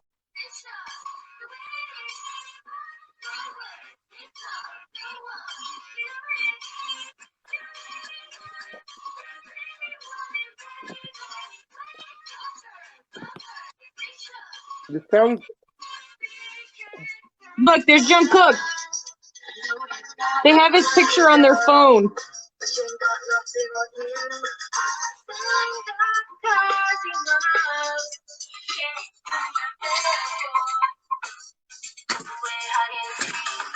What's up? You're trapped.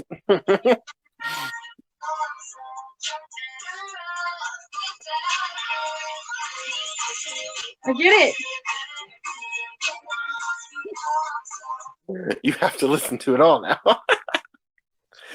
No, that's how I feel about this. I think they are a fake band, and that they probably don't even have a real record deal. Like, I don't think it's real whatsoever, and I feel like they're just trying to exploit the K-pop thing that's going on right now to get big. Your conspiracy theory just reminds me of this thing. I think Shane Dawson did a video about it a couple years ago. There's this pop star named Little Michaela, and you can tell she's completely computer generated, but she's like, I'm a real human girl. It's really disconcerting. She has music videos where she's clearly a computer animated person reacting to like real people. It's weird. You're looking her up now. Hold on, what is Little Michaela? Little Michaela. It's Michaela, but it's spelled Miquela.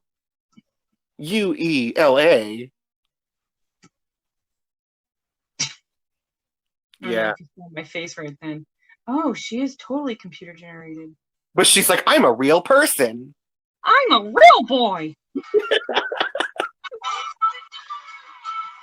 Her music's better than what's their faces though, so at least she's got that. Here we go. Here we go. Here we go. Arnold. I'm gonna get it big and we'll watch it together for a split second before we get fined for being too cool and showing things.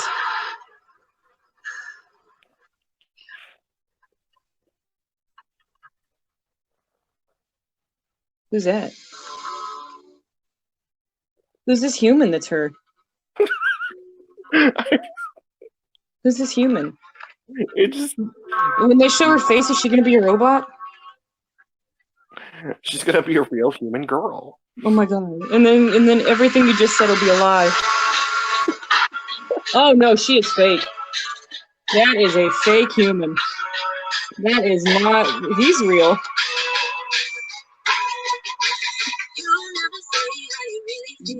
That is a fake human. I like her voice. I told you she has better music than that other band. Her voice is nice.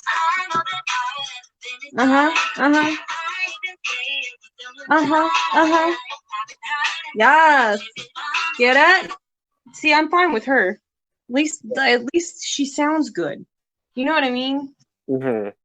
And I mean, there could be someone behind that voice that actually just doesn't want to be seen. Well, I think that's the thing. It's just like kind of like a performance art thing where it's just like, I'm a real human person. But I am a real human person. Yeah. But they just don't want to be like in the spotlight, I guess. Yeah. I mean, that makes sense because people get crazy when you're in the spotlight. Yeah.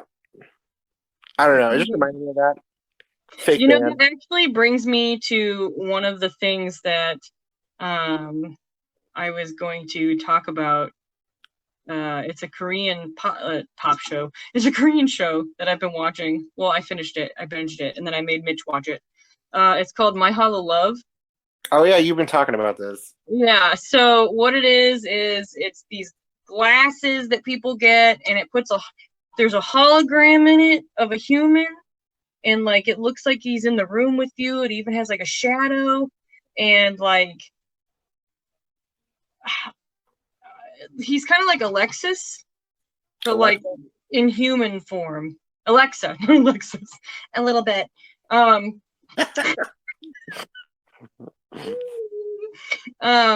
But yeah, so it's kind of like Alexa, but in glasses, and it looks like they're there with you. Okay. And it is a really good show. Yeah. But it's like 4 episodes too long. Oh, yeah. Yeah. Yeah. But it's really good nonetheless. So, like, is it just filler, or, like, what do you mean, like, it's too long? Like, you just, they don't... Each episode's 55 minutes long, which is pretty normal for Korean shows. But the only thing is that there's certain things in the story that they wanted to have a surprise about, and they should have just had it a little bit earlier. Yeah. You know, they didn't need to kind of make it go as long as it needed, as long as it did. Yeah. But I mean, like, I'm glad that they went through and were thorough with telling us everything that needed to be told. But I would have liked it if they condensed it just a little bit more, because you do start to get frustrated because you're like, can you just tell me what's happening? Okay. Yeah. I mean, I knew what was happening, but I still wanted to finish it, and I still had like 5 episodes before they even revealed it. So because that's like 5 hours of waiting. That's something I've been thinking about a lot with TV shows lately, like just shows in general. Because I've been starting to read old comic books again. I've been going. I bought really bright. Oh, sorry. You? But I bought like most of the old X-Men run from like the 70s, the 80s, the 90s.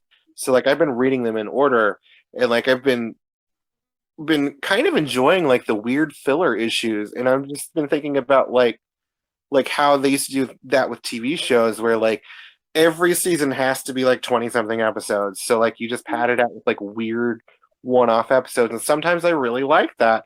But like nowadays we're going to more like mini-series formats where everything is like 10, 13 episodes or less, and you just everything is part of the story.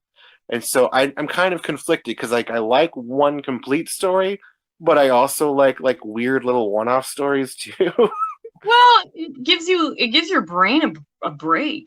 Yeah. You know what I mean? Especially if you're binge watching it, because it kind of breaks up the monotonous of just waiting for a story to end. Yeah. Plus, I mean, like I think that's probably why we like shows like Buffy so much, is because like one episode it'll be like a character will die and everything's depressing and terrible, and the next episode, sex ghosts, haha. Right? You know? Or like Lizardman. Yeah. Really stupid but kind of amusing, funny stories. Right? And I feel like I do miss those things because everything's so epic now. You know what I mean? Like there's never just like downtime in anything. And I kind of miss it. That's the key word, downtimes, because like that's why I really enjoy like these weird one-off issues where of X-Men where they're just like, oh, some evil mutant is robbing a bank. So they don't do a lot of like they don't spend a lot of time taking them out. Most of the issues just them like having tea and talking about boys or something. Right? Just give me something that can calm my brain for a minute so I can get back into the story. Yeah. They need to give us something that makes us want the story again. Yeah. That's it. You gotta tease us a little. You know, you gotta make us want it. We like to tease. Give us a little something. Give us a little something. That might be why, like, I don't know, the MCU just kind of like I'm tired. Because I'm just like, everything is like this life-changing galactic battle.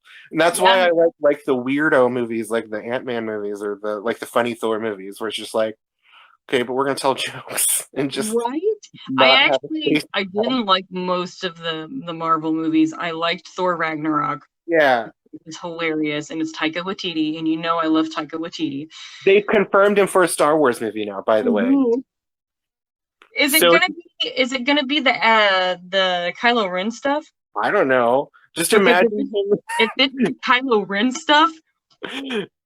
Just imagine him, Kylo Ren, but like they're giving him like Thor jokes. Oh my gosh. Like they're finally giving him a sense of humor. I'm so ready for it because I love Adam Driver. Like Kylo Ren is.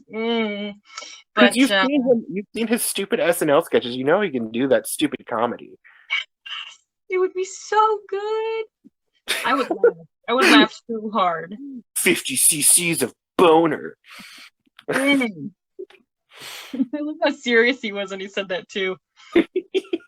50 cc's of boner. So good. So good. It makes me happy. Speaking of 50 cc's of boner, there is a show I watched called 50 cc's of boner. cc's of boner. No, but it's a show that I think you would absolutely love, which is why I went there with the 50 cc's of boner. Okay. So it's this guy, right? And he can see ghosts. And not only that, but he can exorcise ghosts. And not only that, but he can punch them. And not only that, but he can do them, probably, right? And not only that, but the girl ghost is awesome. Like, she kicks butt. She fights people. She punches them in the face. She's amazing. This girl ain't no damsel, but even in the first episode, like I've only gone through one episode, but I immediately was like, I have to tell Travis about this. It's called Bring It On, Ghost. It's on Netflix. And not only that, the ghost is a cheerleader. He does wear a schoolgirl uniform the whole time. Bring it on, Ghost. Yeah, totally. Right? Bring it on. I know. And they're brushing their teeth, and then they spit at the same time. And Brr, It's cold in here. There must be some ghosts in the atmosphere. Mhm. That was good. That was good. Yeah. But yeah, it's. I've only watched one episode. I already know what happened because it's very blatantly obvious, but it's fun. It's super fun. I think you'd like it. Sounds fun. I'm gonna have to get my Netflix back someday. I can give you my password. Okay. You can watch it. You can watch it. It'd be good. But yeah, watch that one. But we'll just watch. I'll watch the second episode and I'll be like, Never mind. It was trash. Travis, don't watch it. I'll text you. It'll either be like a happy face or a. Yeah, the next episode is like her tragic backstory of like mental abuse and sexual assault and terrible. Mhm. They're like, this is not the school I wanted. You're like, this took a bad turn. This took a turn for the worst. And then another show that I've been watching is, well, I just finished watching it. It's called K-pop Extreme Survival. It's like is it a reality show of K-pop stars, or is it just drama? Okay. It is a reality show of BTS. Well, see, that's a thing that happens. Most of the big bands have their own reality shows, which is like follows them around. Yeah, it's called Bon Voyage. That's the BTS one. Yeah. They go to all these different exotic places. They tour them. It's a travel show. And I'm pretty sure that Jimin and Suga probably make out there. Just saying. You're in deep. You're already shipping them. I have shipped them good.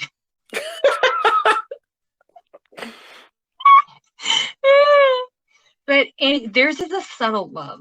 It's a subtle love. Suga doesn't like to be touched, but he lets Jimin touch him. I'm sorry. I was doing a character. But I love how like it never changes. Like boy band fans are the same. We're all the same. All because like they were doing this shit with One Direction back in the day. I'm certain, like the internet was not as big when we were in school, but I'm certain Backstreet Boys and NSYNC had it going on. There were rumors in NSYNC that there was someone that was gay, which turned out to be accurate.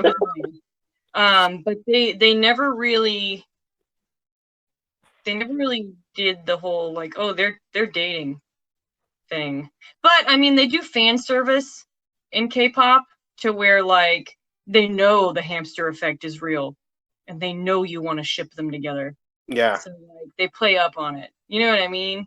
It's the thing. It's the gay baity thing that I don't love, but like whatever. I don't with Jimin and Suga. I'm not sure because it's very subtle. Mm-hmm. Very. But anyway, and Suga has said before that he doesn't really go by visuals of people. He goes by personality. So I'm kind of like, is that code for gay?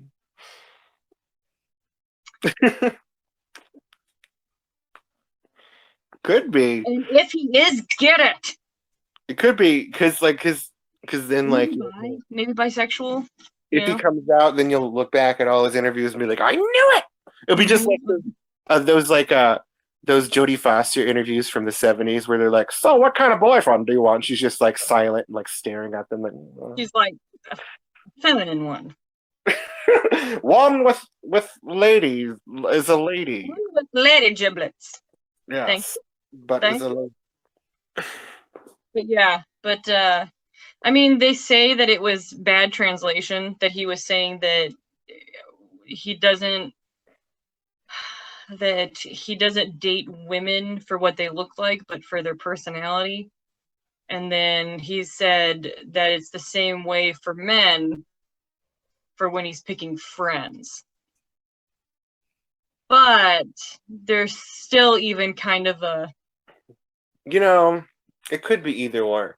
Because, like, one thing that does happen with these young fans, when they're not shipping them together, they're like, he can't be gay because he's my boyfriend, So, like... Yeah. I knew a lot of people like that with Lance Bass. They were like, I love him. And I was like, I'm pretty sure he's gay.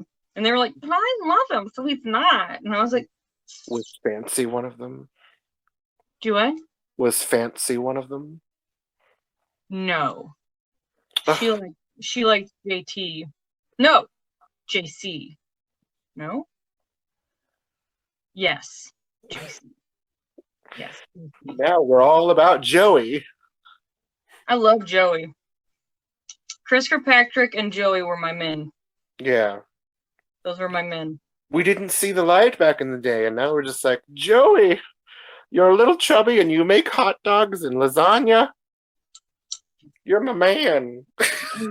I loved Joey. I don't know why people weren't like, sup, Joey? I was like, this is amazing. And he was funny, and he dances. Do you hear my cats? No.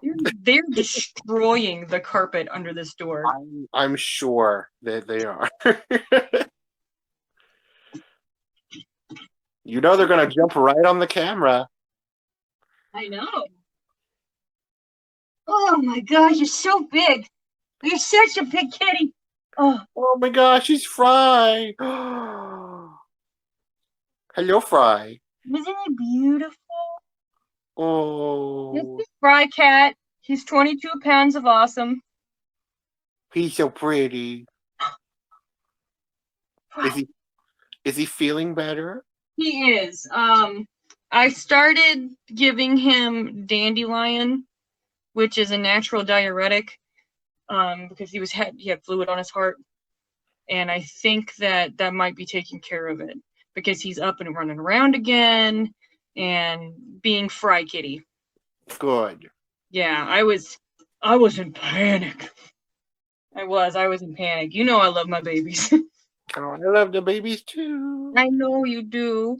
Yeah, I almost cried. I did cry. Because Fry was not feeling good. I did not like it. Oh, now they're all attacking something in here. I made a mistake. But I mean, like, they were tearing up the floor. There's like a big hole in the flooring now. It's got big snaggy snags. Boys of having cats. Damn!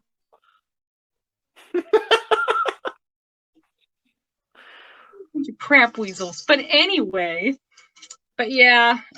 So I think that there is potential that maybe Suga's bi, or maybe Pan. I don't know. It sounds like he more so goes for mental attractiveness. Yeah. Which is very, very similar to me. I think it's funny and interesting that his stage name is Suga, and he is potentially the LGBT one, because like that used to be like a thing like adults would say to me, like when I was a kid, like it's like the low-key way to say, oh, you're gay. It's like, oh, you have sugar in your shoes. Oh, Travis has sugar in his shoes. It was like, first of all, why would you have sugar in your shoes? That would be sticky and gross. You get ants. Lots of ants. Yeah, but like that's an old-timey way to tell someone that they're gay. Yeah. Because I remember someone, like one of the older men family friends said that to me when I was prancing around singing Britney Spears one day. And yeah, well, you're right, except for I don't have sugar in my shoes. Gross. I just think it's rude now. Yeah, like I got the beatus. I do.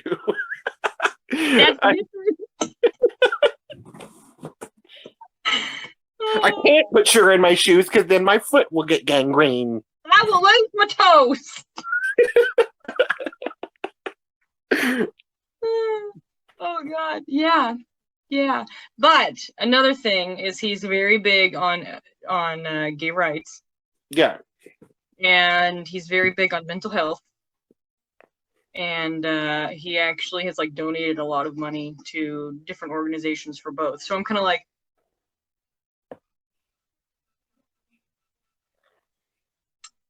there's this little piece of me that's like, I'm so proud of you. So proud of you. Get it, honey. honey. So potential.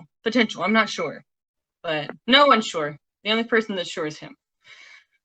And if he's not, that's fine too. At least he's an ad. Well, I mean, I'd imagine if he is, he can't come out until after he's ready to settle. Yeah. Because it's I mean, he would be celebrated by a lot of people, but over there, like, it would still be kind of suicidal career move. Like, yeah, it would be, which is sad. It's real sad, but you know, he could always come over here. Yeah. You know. We welcome him. Yeah. We welcome. I would love is an openly gay K-pop band. That would be great. Yeah, that'd be cool. Maybe there will be. Maybe someone in there will be. I don't know. Hopefully. I mean, it'd be cool if they could come forward if they were, you know. Well, like, mostly because, like, I'm just, you know, like, I write everything that I write and do artistically is gay because like that is the audience. Like we don't have a lot of stuff for ourselves, so like that's when straight people come to me and they're like, I don't understand your work because it's too gay. I'm just like, okay, that's the point. Yeah, you're like, I made it for because we don't have a lot of media to ourselves, and so like that's one thing about music that like always, you know, I love music, but like we don't have a lot of it, if any, really, that tells our experience. I mean, we're just now starting to get some out artists telling gay stories now, but like most of the time you have to kind of rewrite the lyrics in your head to identify with it, and it's kind of hard to have to do that all the time. So like that's one thing that I would hope to see is just more music that's like that, right? Yeah. I really hope that like other areas around the world become more accepting and just kinder about that kind of thing, you know? Yeah. Because I mean, like, it's in every culture. It's in every person.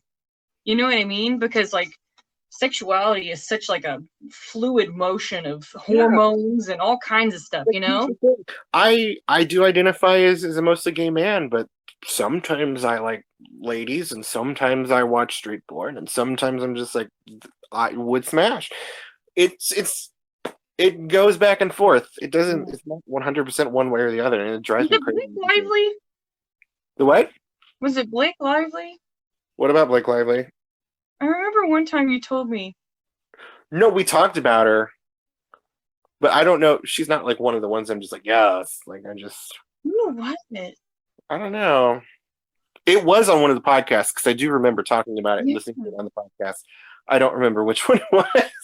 I don't remember either. Oh, I wish I could. There's actually a girl in a K-pop group that crap, I wish I could find her name.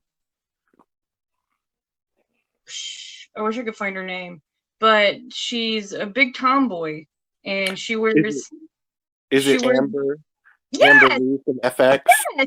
I love her. FX is one of my other favorites that I didn't really talk about.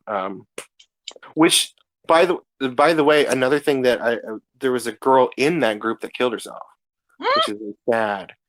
What happened? Well, I mean, I know what happened, but why?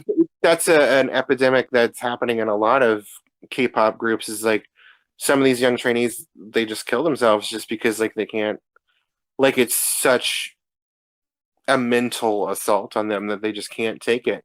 And you know, mental health is not a like that's probably why Suga is such an advocate for it, because he's been through the system. He knows how it affects you, and these are his peers that are killing themselves, right? And she's not the only one. Like last year, there was quite a few of them, like K-pop people that just killed themselves. And this girl that was in FX was one of them, sadly. Really? Not Amber though. Amber's still kicking around. She lives in California now because they're on permanent hiatus. That's what K-pop acts do. They don't break up. They're on hiatus forever. Man, that's sad. I mean, it seems like a really stressful, demanding job. Yeah. So I can't even imagine what all of those people are going through, you know? Yeah. Plus, it's it's also an Asian culture, so like there's a lot of stress about like bringing honor to your family and your friends and like not being a failure and stuff. So like that is an added cultural thing on top of everything else. Yeah, that was actually one of the things that J-Hope said why he wanted to even get into this business, because he wanted his dad to love him. And I was like, yeah, but Suga's family didn't accept him, and from what I gathered is that he left home really young. Yeah. Like they weren't very nice to him. From what I can tell is they're nice now. Because he has money. Mm-hmm.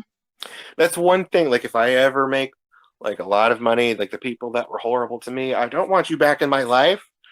You were in my life when I was like struggling. So 100%. 100%. Luckily, like I don't have any family that's like that. Like I get along with my family fine, so they're allowed. But there are certain people that just would not. No. Yeah. Well, I don't know. There's not a lot of people in my family that I'm kind of like about. Oh, my phone, was that yours? That was my computer. My phone is sitting on my computer, and my computer is dying, and it's giving me my light. Hey, girl, just wanted you to know. Wanted you to know I'm dying right now. You help me? You help me? Would you plug me in, please? Yeah. But but that show, that K-pop Extreme Survival. Yes. A gender bending. It's a girl. Wait, that's one of the things that I always see, the gender bending in all of their shows. And so I'm kind of like, why aren't you cooler with it? But anyway. Well, we talked about this actually. I just listened to our anime episode, part 2, and we talked about that a little bit, and like how, like what was it, Samurai Champloo? Like they went back and talked about how in old feudal Japan there was like a lot of all kinds of genders.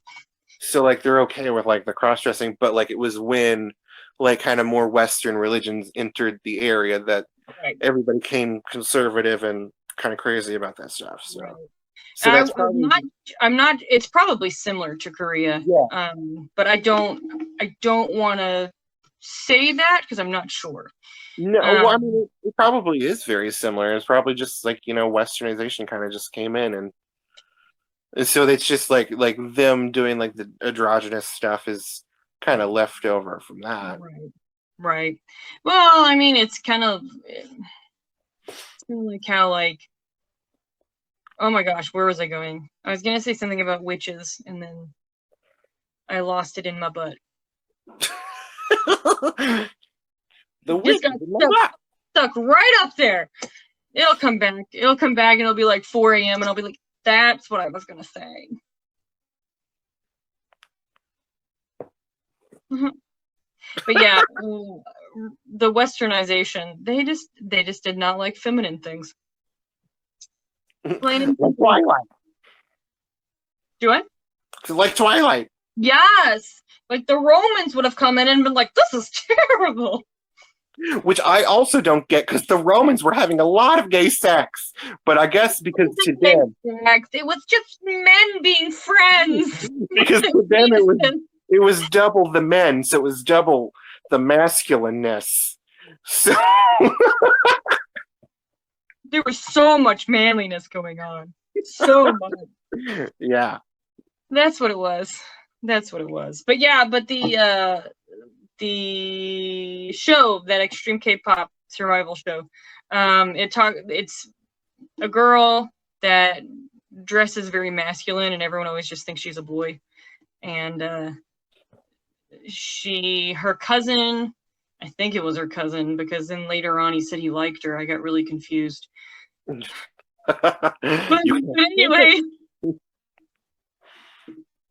anyway, so she goes in and auditions with him because anytime that he's going to audition for anything, he like pukes and stuff.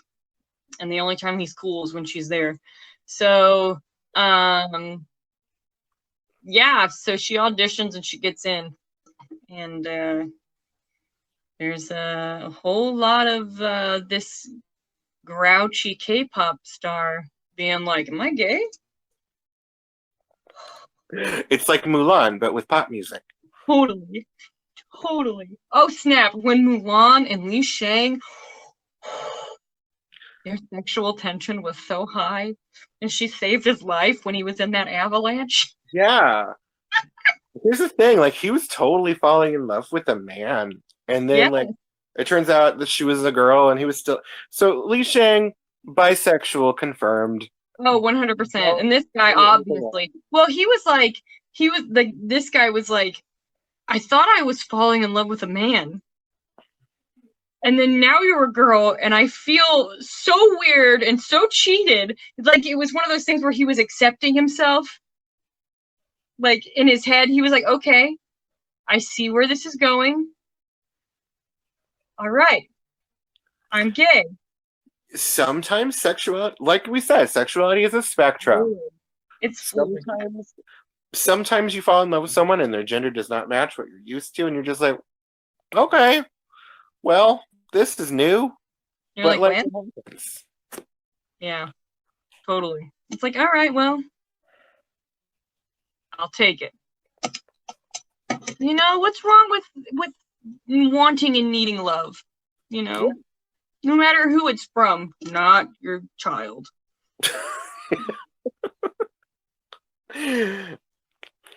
Tell that to anime.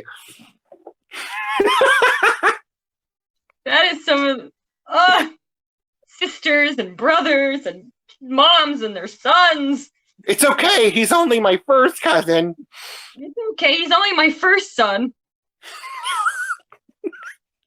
If he was the second born, no way. Pissy. I gotta keep his mind on the books and not on girls. So gross. But anyway, there's another K-drama that I've been watching.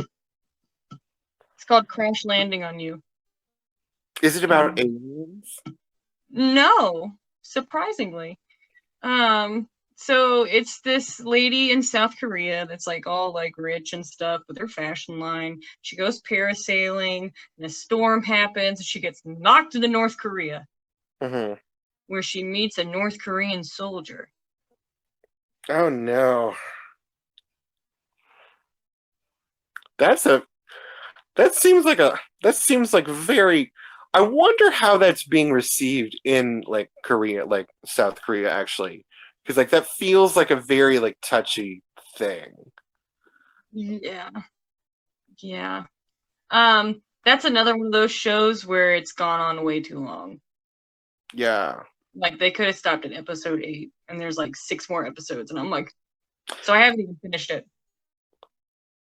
I'm gonna circle back to like when I was talking about like I'm doing my comic on webtoons right now. You know, they have some webtoons that are like really popular that like people actually make money off of and stuff. And the most popular one on there is basically a K-drama, but it's in English. It's called True Beauty. I feel like you would like it. What is this? It's on webtoons. It's called True Beauty. It's like, I haven't really read it, but it seems like a K-drama of this girl that's just so beautiful, and everything looks really Korean and stuff. So, but she's just too beautiful. Is that the story? I don't know what the story is. I haven't read it because like it just seems it's too pretty. It seems like that might be the plot, but also it's very K-drama inspired. So maybe you'll like it. I'm just recommending it to you so you can get back to me on it. I will read it. I will read it. I will. I'll read it and I'll be like, she's just too pretty, Travis. She's too pretty, and it's causing her problems. The art's really good, though. It's kind of like there's a Netflix show where it's about like a tall girl. Yeah. I haven't seen it, but I have seen a couple of.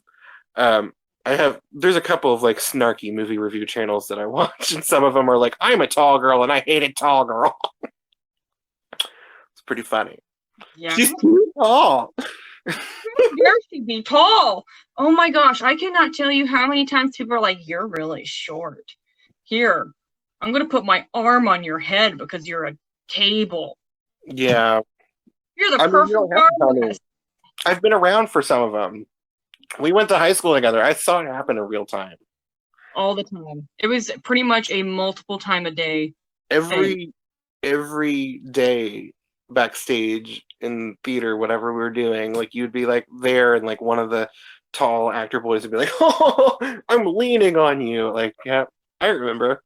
Yeah. And I'd always be like, "Cool." And then that show's like, "I'm tall and it's terrible." And I'm like, "Girl, models are tall. I could never freaking be considered a model because I'm so freaking short." I'm so tall. My hair. That reminds me of because I'm famously bald. It's so like, especially now in quarantine, all these people are like, "My hair is too long. It's too long and beautiful. I don't know what to do with my hair."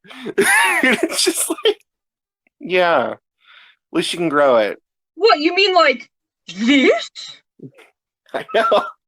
See, my ex used to do that a lot, is because like he grew his hair out a lot, and he'd be like, "Oh, it's just such a bird," and he'd be hair flipping, like. This is the worst thing that's ever happened in my life. Get a grip. Get a grip, guys. Get a grip. But yeah, oh my gosh. Oh, them G's. I mean, I can understand like pants being too short. Yeah. But like, I don't know any guy that has been like, "Oh, she's tall. That's gross." I've met guys like that, but generally those guys are ones that you don't want around. Totally. There's like one guy that I heard say that, and that was my ex. Yeah. And it was to the lovely Audrey. Oh, she's wonderful. She's awesome, and it made me so upset, and I didn't know what to say, and I just kind of stood there like this. Yeah. But she'd already moved on, so she'd probably heard it 1,000 times from me. I know just as many guys that will be like, "Step on me, queen." So, whatever. 100%.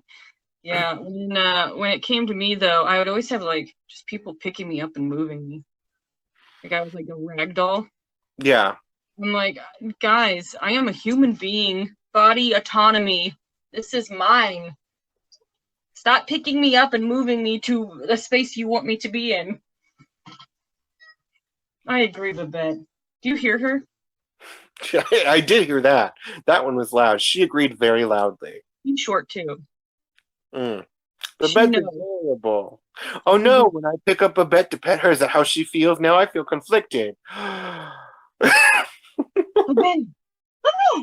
But then sometimes when I spend the night over there, I wake up and she's just laying on my back. So no, I think she's cool with it. Here's the bed, everyone. Hello. Oh,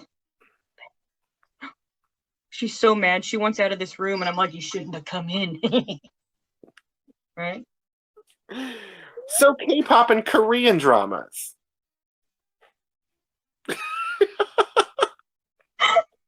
This is it. Here's Babette, the star of True Beauty. She's too beautiful. It's so pretty. I can't stand it. I just want to put her face on my face. Oh, one thing that I've noticed about oh god.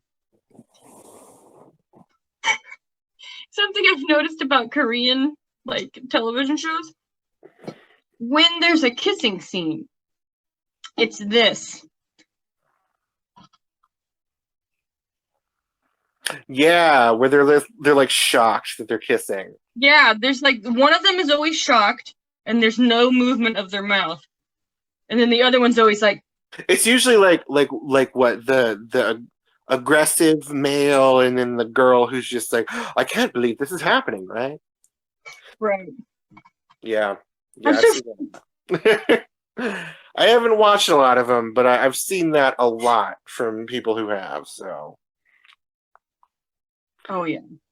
I've I, seen it I've watched 4 Korean shows so far, and I've seen it in all of them.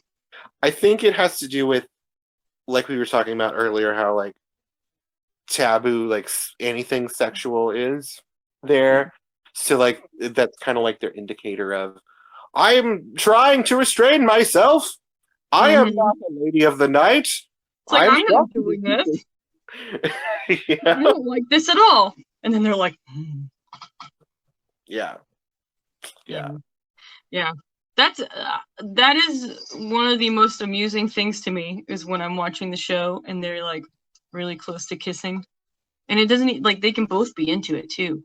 Like on like Hollow Love, like her and like the main girl and the main guy. Oh my gosh, what is his name? What is his name?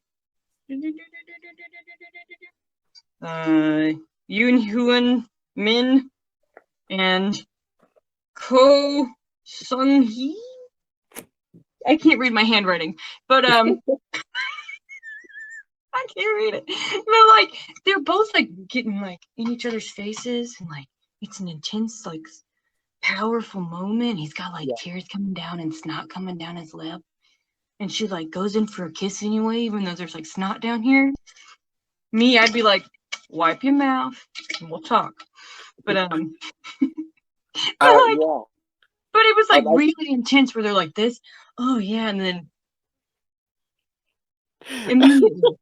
I've also seen them do it where it's very like the fan fictiony trope of like they'll both be leaning in for something, or they trip and like their lips just magically are touching.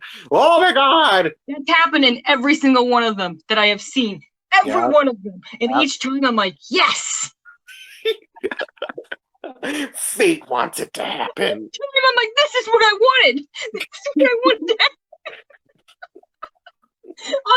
on that Bring It On Ghost show I was talking to you about happens in the first episode. First episode, they fall down some stairs and they're like, whoop! And I immediately was like, thank you.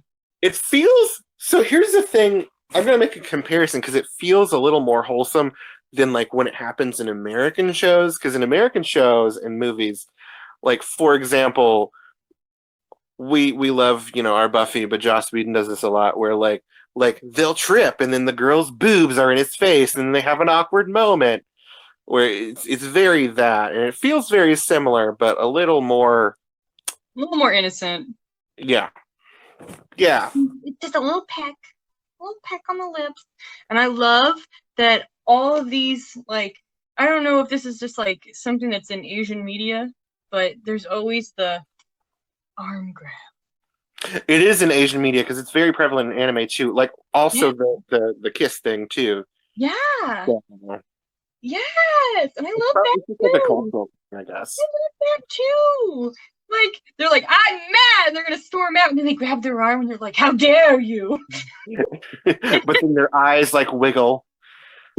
And like they're suddenly emotional and in love and upset at the same time. And a little horny. Yeah.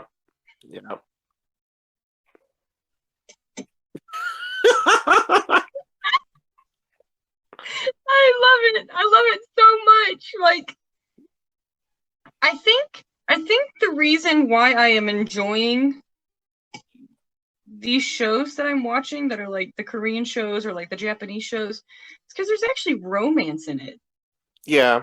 There's actually like sweet relationships that I'm seeing. I mean, I've seen some real doozies that aren't great in those like TV shows, but for the most part, I've seen like really sweet building relationships that are like emotional leveled. Whereas like you watch them here and it's just like action booms and like there's nothing emotional about it. Yeah. And then they go in for kissing and it's immediately like and they're just doing it automatically. You know what I mean? Like, I want to see their relationship build. Like, I want to see I want to see their story like unfold while I'm watching, you know? Like Yeah. I don't want to just see them meet for like 5 seconds and then an explosion happens and then oh they're doing it. I think it's because like Westerners, we just have kind of poor impulse control, I guess. 'Cause I do this too with a lot, where I'm starting to realize, like, as I'm getting older, I'm more into like the taking the time to establish relationships and stuff, both in real life and in fiction. Right? Like I'm kind of toying with that. But when I was younger, and even like as just a couple years ago, like when I would write relationships, like, oh, they'd immediately have sex. Now they're in love for life, and there's lots of action and explosions and sex, Yeah. and like now I'm just like, well, I've done that. So let's see what happens when you take your time, Yeah. So maybe it's just because we're raised differently over here. Because come on, like Westerners, we're conquistadors. Like we take things by force. Filthy. Whereas over there, it's very it's more demure, I guess. I would say when I was growing up, I was more like that. Like I was Yeah. more like their culture. I still am very much like that. Well, I mean, yeah, I would agree because, like, I said this when we started our podcast, when we actually started covering like more adult things, where it's like I was always afraid to talk to you about these things because you seemed very like you didn't want to talk about it, Yeah. But I don't think that's a bad thing. I think Yeah. that's something a lot of people can take cues from, like myself included. So. I don't know. I think I feel like that's one of the big reasons why I've gotten so into like anime and K-dramas and stuff like that, Yeah. because it's what I want. It's I still need to get you Final Fantasy games because you would love them because they are very good. but yeah, I want that. I've always wanted those kind of things in TV shows and movies. And I wish that I had found them when I was younger so that I would have had so much more time with these beautiful stories that I'm just now getting to watch in my 30s. You know what I mean? Watch and hear and all this stuff. In a way, I don't agree with that because I feel like because we're discovering these things now that we've been through a lot of things, we appreciate them more. That's true. Because That's I feel true. like as teenagers, we wouldn't. That's my computer.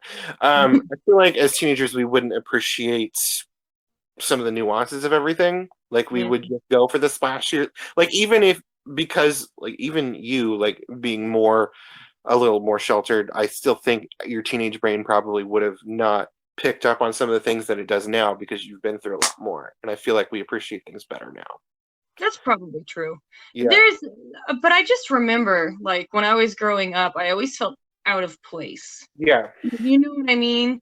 Like, the things that people around me were interested in, I wasn't really there. You know what I mean? Like, I was often like, La La Land. Were we talking about that earlier? We were talking about the movie and how it was bad. Okay, that's what I thought. That's why I made the laugh, but then I was like, wait, were we not talking about that? I doubted myself for like 5 seconds there. But I was like off over here, like writing these things that were like what I'm seeing now. Yeah. In these Asian shows, And I'm just kind of like, well, dang. I would have had so much more enjoyment. Like I would have had that.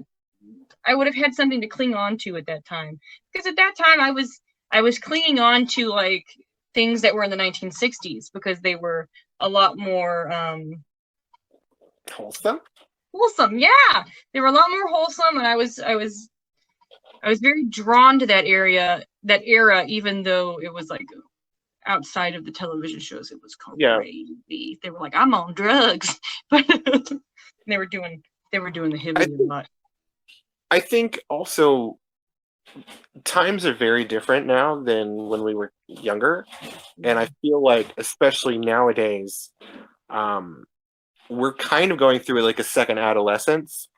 So I don't think it's bad that you're discovering it now because like you're kind of rediscovering yourself anyway. So That's true. I think it's good that you have this discovery now. Yeah. Gives me something to look forward to now. Yeah. You know? Because, I mean, I did find things that made me happy whenever I was a younger kid, you know? Like, I found theater, you know? Which was great. Yeah. So, I don't know. Maybe it did come at the right time. I don't know. I think everything happens for a reason. I think it feels kind of right that you have it now. Yeah. Because like I feel kind of the same way because I'm discovering that, and I'm going back and I'm rereading like old comic books that I didn't get to before, and I'm just kind of rediscovering that, and I feel like I appreciate it now that I have a little more life experience. Whereas Yeah. like I probably wouldn't have been able to pick up on themes and stuff back then.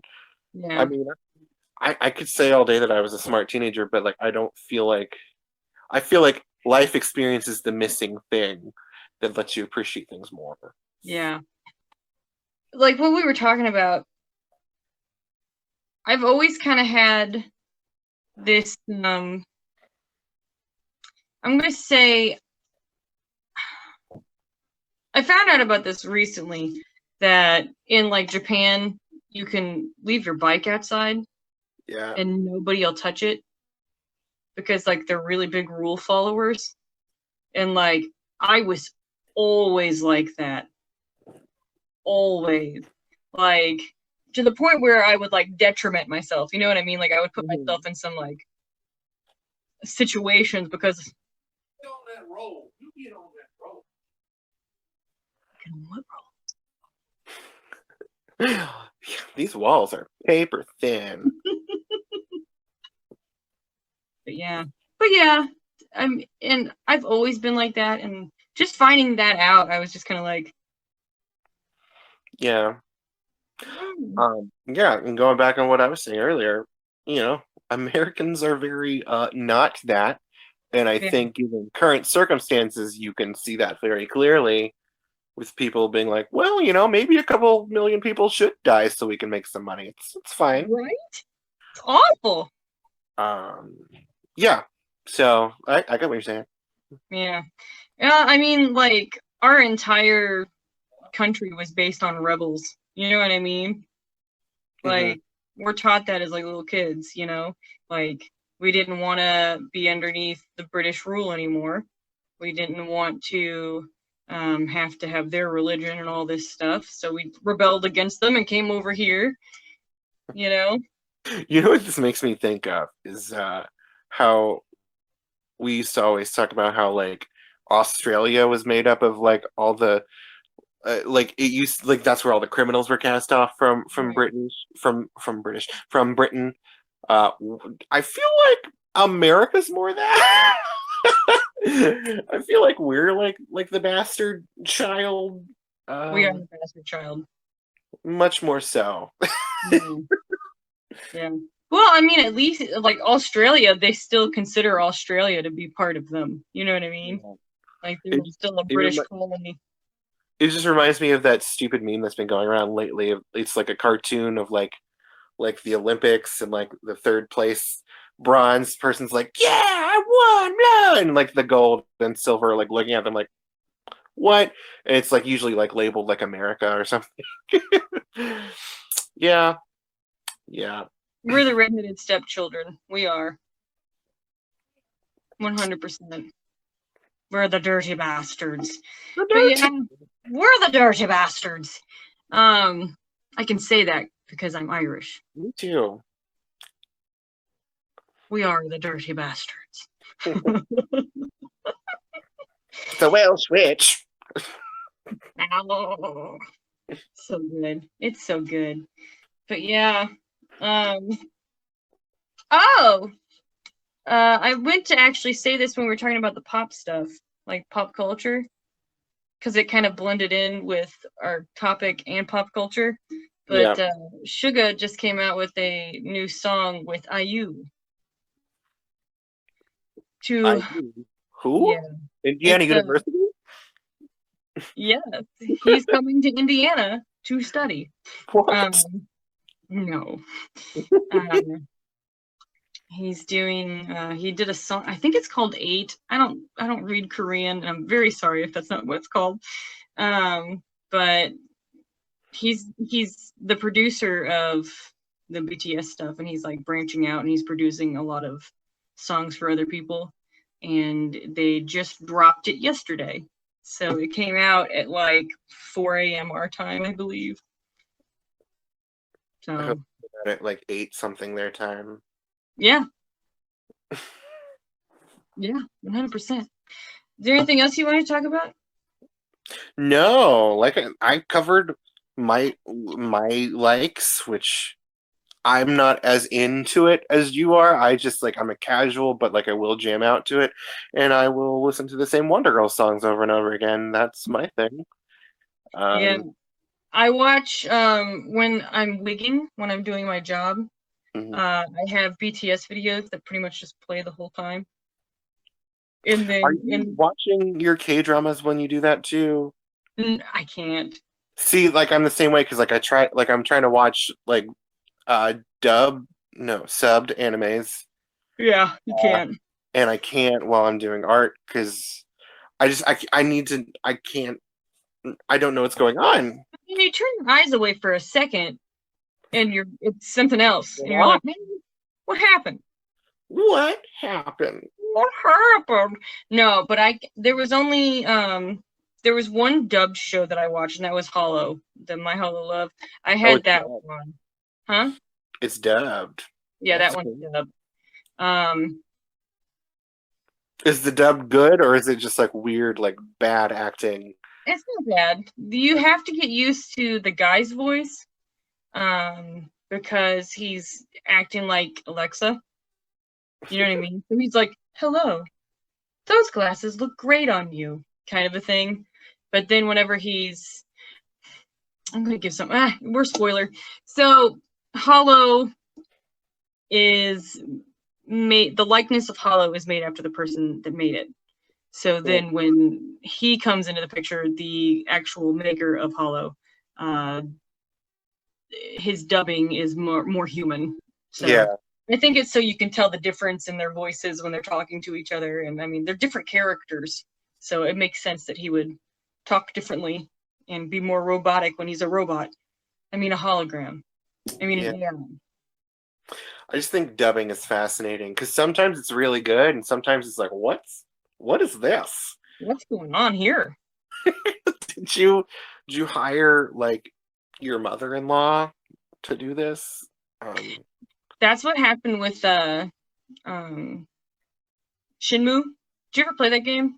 Yeah. Yeah, no, like a lot of the early voice acting games are like that because like it was such a new thing that they didn't they didn't spend the extra money to get actual actors. They would Right. just be like, "Oh, you're an English speaker living in Japan. Come to my office and record these lines, Right? regardless of your acting experience." Yeah, it's really, another really funny one is the original, like the very first Resident Evil game that came out. It's so funny and so dumb. There's this one scene where the main character Jill Valentine is about to get squashed by like the ceiling, and she's saved at the last second. And Yeah. like the guy that saves her is like, "You would have been a Jill sandwich in a second," and she's like, "Haha, you are right." It's amazing. I'm gonna be honest. I love a good bad dub. They make me laugh. Me too. Other people, they get infuriated by them. I think they're hilarious. I know. Same. Like, so good. My two favorite really good dubs though are Noragami and the Dawn. Those two have great dubs. Ooh, and Devil's Line. Devil's Line is good. That is a good dub. The new dubs are really good. Like I said, they had an old dub of Sailor Moon in the 90s and it was terrible but funny but also terrible. I watched some of that, It Like, was really bad. yeah, It was her little redheaded best friend. They just randomly gave her like a Brooklyn accent for some reason. What was that choice? I don't know. But like the new cast on Hulu is really good. Like because they re-recorded that at the same time they did Crystal. Yeah. It's good. I've been watching it more lately. I really like it. But yeah. I don't know. I can find enjoyment in bad things. Well, yeah, same. Yeah. That's what the podcast is all about. We've done several episodes where we just like the thing because life is short. You like it. Yeah. It's like how I like Jack and Jill. I didn't hate it, surprisingly. Because you did make me watch it the one time. Yeah. I didn't hate it. I don't like most Adam Sandler movies because I feel like he tries too hard.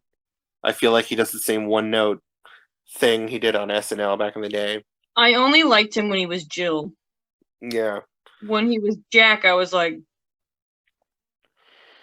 but I think that was, you were supposed to feel that way. Because I think at first you're supposed to like think how Jack is thinking because you're like, oh wow, his sister's gonna be really annoying. And then you meet his sister and like she's really in your face, but then all of a sudden she like, I don't know what he does. Like she like grows on you very quickly and like you immediately start liking Jill more than Jack. So I think it's supposed to happen.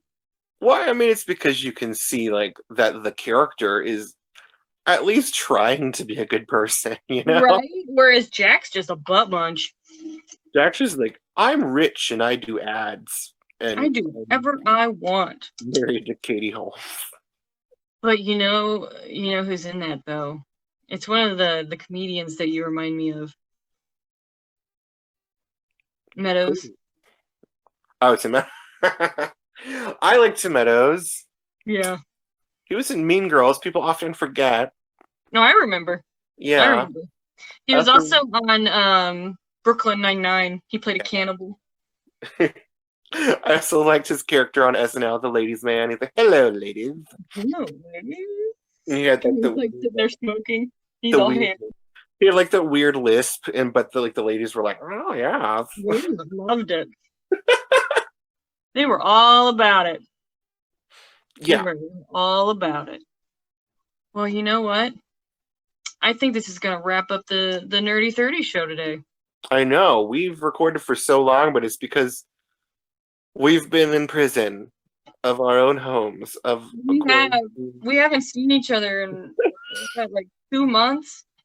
Yeah. We don't have any new episodes, so we're just like, we got to do this. We gotta make something happen, and all the podcasts and YouTube videos I'm seeing, like where multiple people work on them, they're just kind of doing the over the internet stuff. So I'm like, hey, we should do it. Right. And I mean, it works. I'm surprised that my voice is coming through as clear as it is because my phone is trash. It's not great. It's got a big crack in the middle of it, and you're always like, I can't see what's happening. But it's fine. Yeah, it sounds great. I watched a little bit of the video, and you come through wonderful. So now I'm just worried because like I'm sweating. Like I sweat very easily. So like I'm just like I keep looking at myself, and I'm just like I can see the shimmer of the sweat. It's a glow. It's a beautiful glow. Every now and then, like I'll pick up. You misted yourself before. Stab yourself. I have been. If you watch back, like every now and then, I'll just sneak it up.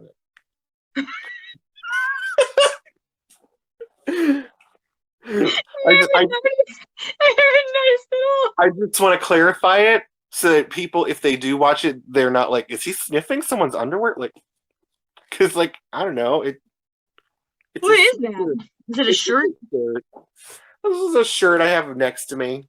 Are you sure it's not underoos? No, I have a bin of underwear over here next to me. I could be using that, but I'm not. But it's clean. It's clean. Oh, it's clean. Okay. Then I guess you could. I was about to say, those have poop on them. No. No. They do. No. Even if they're clean. They're clean. Even if, You have to check to make sure. if they're clean, I'm sure they still have a little bit of doo-doo. No, Flash underwear. What, the Flash? Yeah. I don't have any cool underwear. Like, my underwear is like blue. Well, you know what? Take your wig money and go to the Victoria's Secret whenever they open and be like, I want underwear that's cool. Size. Well, make them special order it. They don't like boobs and butts there.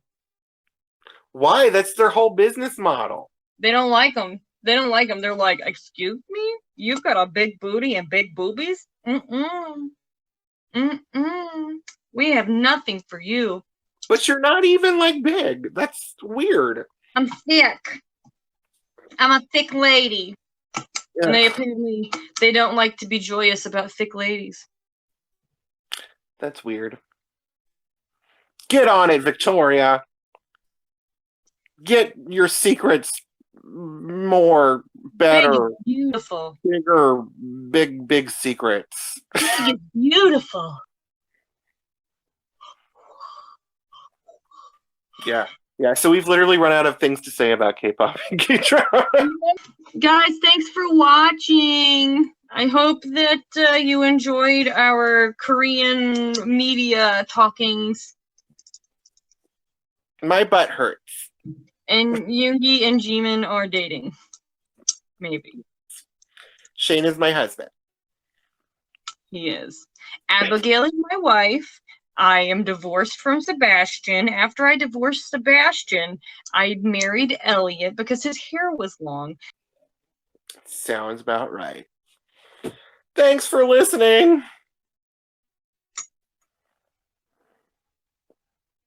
Hold on.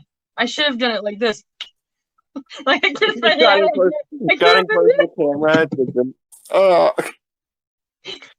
All right. Bye, guys. All right, that's it for the Nerdy 30s. Thank you guys for listening and tuning in.